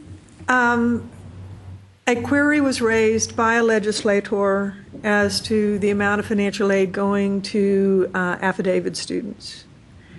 And using FADS as a source, we then started looking at pulling information, and we found that the FADS students were not in the 001 report. And I think we've had a learning curve also in this process, in that the jargon has been that the 001 was the enrollment report. And so there was an expectation that everyone enrolled would be included in that report. I don't think they anticipated that this would be the cause, that there would be these kinds of causes as to why those two wouldn't reconcile. You know, the immediate response was, oh my gosh, we're giving financial aid to people who aren't enrolled. And so that's why we got into this. And so the problem is, we've had to learn, we now know that there are valid reasons for that to occur. Whether that is sufficient to have them drop that requirement or not, I don't know. And really, you stop to think about it, it's bouncing off, it's going against the 001, and so you know you're going to have those number of students. So you're already saying the reason they're not in this and that report is because this, and this. So then what? I mean, what's the point? And well, then, see, one of the things we're doing at the end of year report is trying to help you identify those people at that time so you can start pulling this information together for the FADS in the fall. Because that same edit is in the end of year report just as a warning. But in the FADS report, it is an error that has to be addressed. Right. So the attempt is to give you months to get this together as opposed to dump it all on you in the fall. So we've tried to make it better than it was, and it is better than it used to be when we didn't have those options listed and you could proof one. I think everyone would, if we can get policy agreement, I think it would be, most everybody would be very happy to see this go away if there is a comfort zone that they're not losing some kind of validity to the data that's in the FADS as a result. Okay. Here's my question in some respects for the coordinating board. These students error out on the FADES because you can't match them in the CBM 01. Has there ever been a situation where a student is getting financial aid in the financial aid database, but an institution says, oops, no, they really weren't enrolled, we reported it wrong? Or is it really they just weren't in the CBM 01 because not all students reported in the CBM 01? So I guess my question in some respects, why are we airing this out as if it's a problem? Why not just make it a warning? Yeah. Alert us to it. Right. But why error it out so that we have to then go through all sorts of hoops to get it processed and get the and you're creating more and more work for your staff to delay us getting to the point of certifying. Why is this an error? Right. It's not. You know, if the coordinating board views it to be an error, then my contention is the CBM 01 report ought to be modified to capture all students. But I know the 001 goes on census, that first census, and then we have so many different sessions. I mean, we're enrolling every 2 seconds, I think, or something. Well, the 001 was designed, and again, this is stuff I've learned since all this started coming up. The 001 was designed as the basis for formula funding. Right. And their concerns about expanding it to include all students is that if they made an error in extracting data for the formula funding, this would be huge, and so they don't want to run that risk. And this is getting into the other question that was raised, and that was whether you have students who are getting financial aid that are not being reported through any of the enrollment reports. And is that true? Do you have people who are receiving financial aid that are currently not reported as enrolled in any CBM report? Yes. Yes. Okay. Then, That's why. So the alternate question is, should an enrollment report be designed for those missing groups of people? No. We don't need Well, see, another Marcus report. seems to feel yes. I mean, I'm speaking for him. Marcus is saying the same thing I am. Why isn't the CBM 01 collecting it? If it truly is an enrollment report. But it is, right. And if we have if there's so many different sessions, I mean, why do we have to have it? And I know it's part of the formula, but why can't that move back? You see what I'm saying? You're still registering students. We register students, the last group I think is in November, something like that. October the 18th or something. That's our last 8-week session. And so that group of students aren't on the 001. Well, and I'm a poor spokesperson for the 001 system because I know it as you know it. And so I'm not, it may be perhaps for next meeting, if you want, we can ask someone over the 001 to come and speak more about those concerns or the issue about expanding it to include other students or not. But I think Joe has a good point. If it's not really an error, it's really a warning because we're going to tell you we're going to have an exception, and this is the exception. He's right. They should pop up as warnings and just let it go. Well, I've had a sneaky suspicion for a while that the warnings are totally ignored. And so if they're not going to be examined and looked at, why have warnings? Does your institution go through the warnings one by one and identify what's going on? I plead the fifth. and I understand that, but if we're moving it to a warning, are we de facto eliminating it altogether? And wouldn't it be cleaner just to eliminate it altogether if we can? Well, then why have any warnings at all? Oh. I mean, and that's another question to come up for the FAS I'm only going subcommittee. for this small little equation right now, but hey, that sounds great too. I think the best thing this committee should do is in some respects raise the awareness of this particular issue at the commissioner level. Because we're not going to solve this problem. Right. It goes beyond what the Financial Aid Advisory Committee and even grants and special programs can do. And because it does deal with CBM 01, we have no control, authority, anything to do with that. So I think the best we can do is raise that this is a particular issue, and raise it at a level that is not having to come through the staff. Okay. That's my recommendation. I just had an email from Marcus. It says, if the 001 is an enrollment report, then it is not working. Many populations are not being reported. Right. Okay. And again, it's not that's the jargon. It's like, it's not that that anyone ever claimed this was the only enrollment report for all students in Texas. It's just they referred to it as an enrollment report, and in my head, it was the enrollment report. And I assume that meant all students. So, And the thing that it goes back to, and I remember Joe saying this in an earlier meeting, if we have legislators that are wanting to truly know what the enrollment is across the state, we're not able to provide that right now because there are several students on our campuses that are not being reported. So, I mean, that's a whole other issue, is that if it's truly about providing the information and being able to answer those questions, the one thing that having the FADS and the CBM, the coordinating board should be able to take those two reports and say, okay, here's the additional students that are enrolled based on the FADS report, because we're not going to put somebody on we're reporting, don't we have enrollment? I can't remember all the columns on the FADS.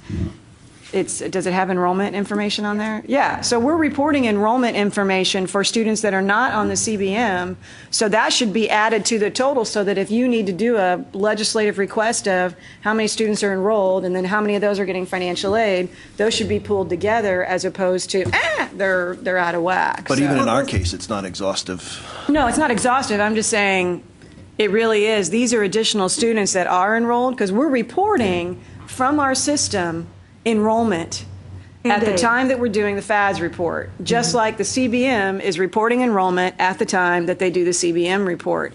And so at least that's actually, they should be almost added together as opposed to compared against each other, because then it would be a little bit truer, because we do the FADS at the end of the year after everybody's already gotten their financial aid, and we look at the enrollment for the whole year that they just went to. So that's just a thought. Jane, of the students that have been identified as potential non-enrollees that got financial aid, and where the coordinating board has then gone out to institutions and asked them to investigate those and report back, what percentage of those have been confirmed to not have been enrolled? I don't have any kind of numbers like that. I don't think, no, it's not a high percentage. Now, originally, one of the issues that was going on was institutions using one of the problems we have with especially affidavit students, obviously, is that they're using student IDs. And if they transfer from school A to school B, they're now cropping up new record, different number. And some of what was going on, at least originally when this was discovered, was trying to,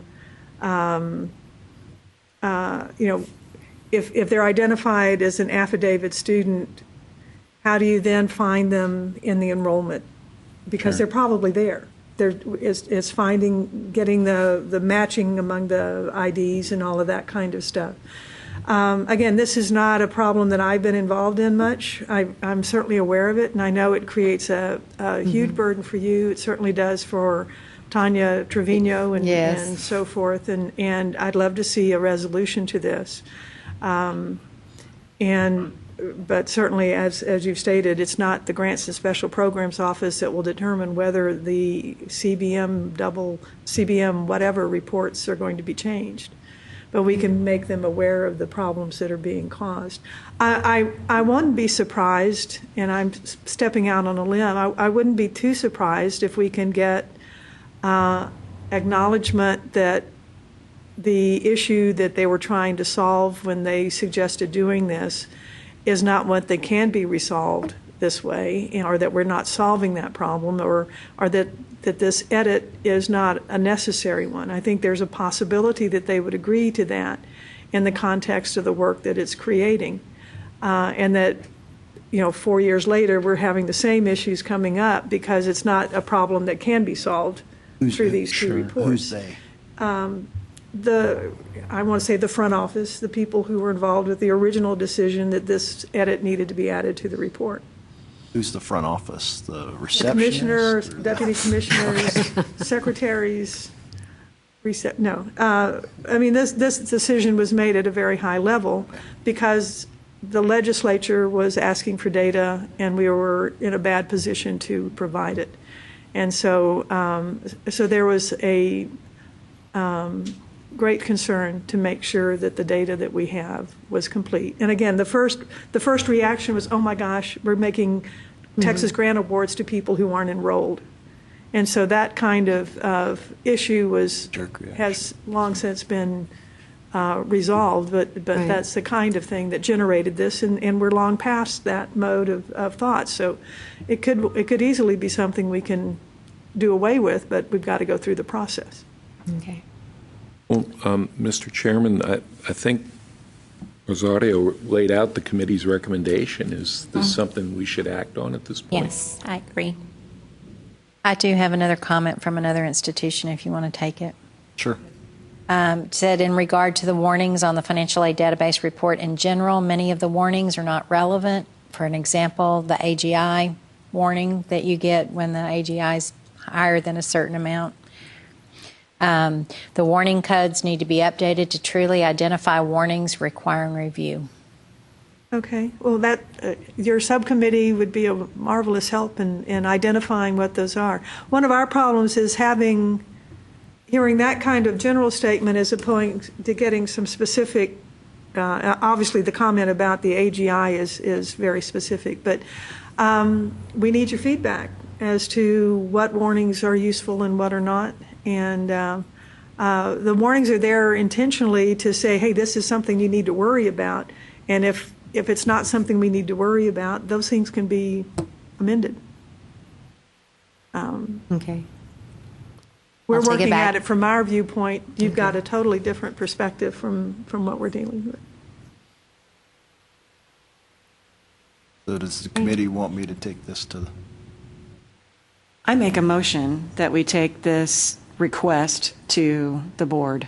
I don't know, how do you want to do the motion? To the board or to the commissioner? To the commissioner. Is that where we want to start? That we take this recommendation to the commissioner to raise awareness about the problems that we're encountering, comparing the FADS and the CBM 001. And so is your motion then that we're recommending to eliminate the match? The recommendation Yeah. that she had. I'll second that. The error. Ron already seconded it. So the recommendation regarding having the numbers match? Right. Okay. Thank you. Any further discussion? And we'll check on those warnings, Jane, and see what we can eliminate. Great. All right, thank you. Thank you very much. Any more discussion on this? All those in favor? Aye. Any opposed? Okay. Marcus said yes. That concludes the agenda. Do you want to set a date for the next meeting? Not really, but, no, so let's talk about next date. If we were going 3 months from now, I don't think anybody would really like the idea of an early August meeting, but, or mid-August meeting. Sounds even worse. However, there probably is a lot of advantages to trying to meet sometime in late July or early August with the legislative session concluding and all of the things that will come out of that. It's either that or we're postponing until probably late September. So my contention would be look at the kind of the end of July timeframe. Our board meets. has on the 27th probably. The meeting right after. I think the 25th is your board meeting. On a Tuesday? Are we looking at? Oh, sorry, you said June. July. You said July. 25th is Thursday, you're right. So I mean, You're suggesting the 26th of July? or the next week. You have a preference? That's supposedly why Marcus skipped today.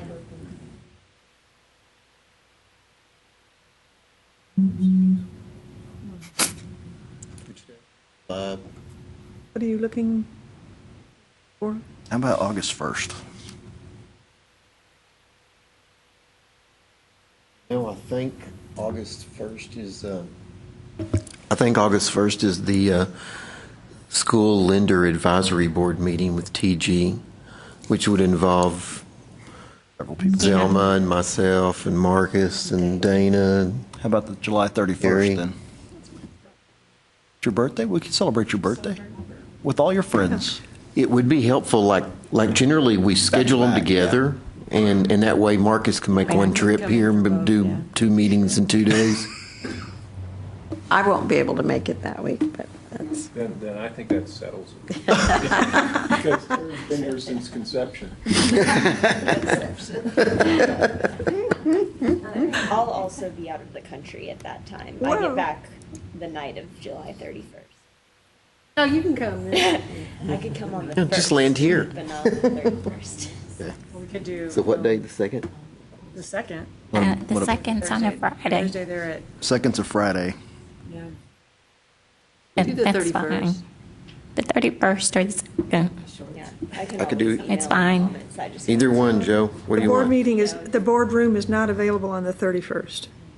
Okay. Sorry. No, no. August 2nd. 2nd, isn't that a It's a Friday. That's on a It's a Friday. Friday. Okay. Date challenge today. It's still a 2-day thing with the lenders.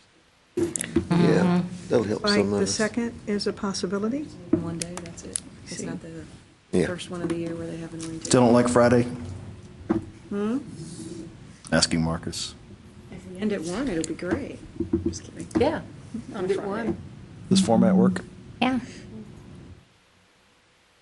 Marcus is bad. All right, we're not going to get a date. I think that works with everybody, so. Okay, so we're looking at August the 2nd from 9:30 until 1?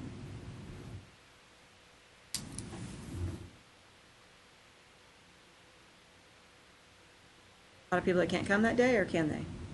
Who's out on the 2nd? Is that, I think Marcus might be out on the 2nd.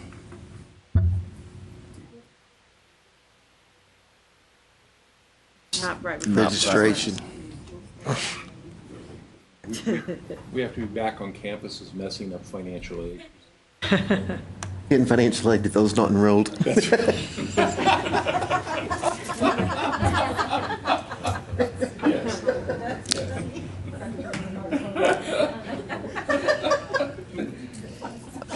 Yeah. Just kidding. Bad joke. Well, let me ask one more date, August 6th. It's a Tuesday. August the 6th. Looks like the boardroom's available. Marcus says that's good. Kayla's back. Okay. August 6th, 9:30 to 1? Yep, Going once, going twice. done. Okay. And obviously, we can go longer. I can go ahead and reserve the room until 3:30, and then we can Adjust, yeah. adjust back from that. Okay.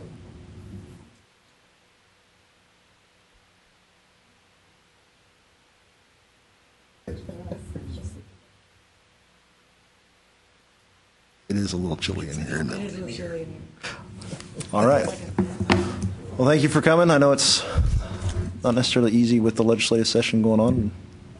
Some people are having to be other places, but we appreciate it. Got a few less visitors today. Have a safe trip going home, everybody. Thank you.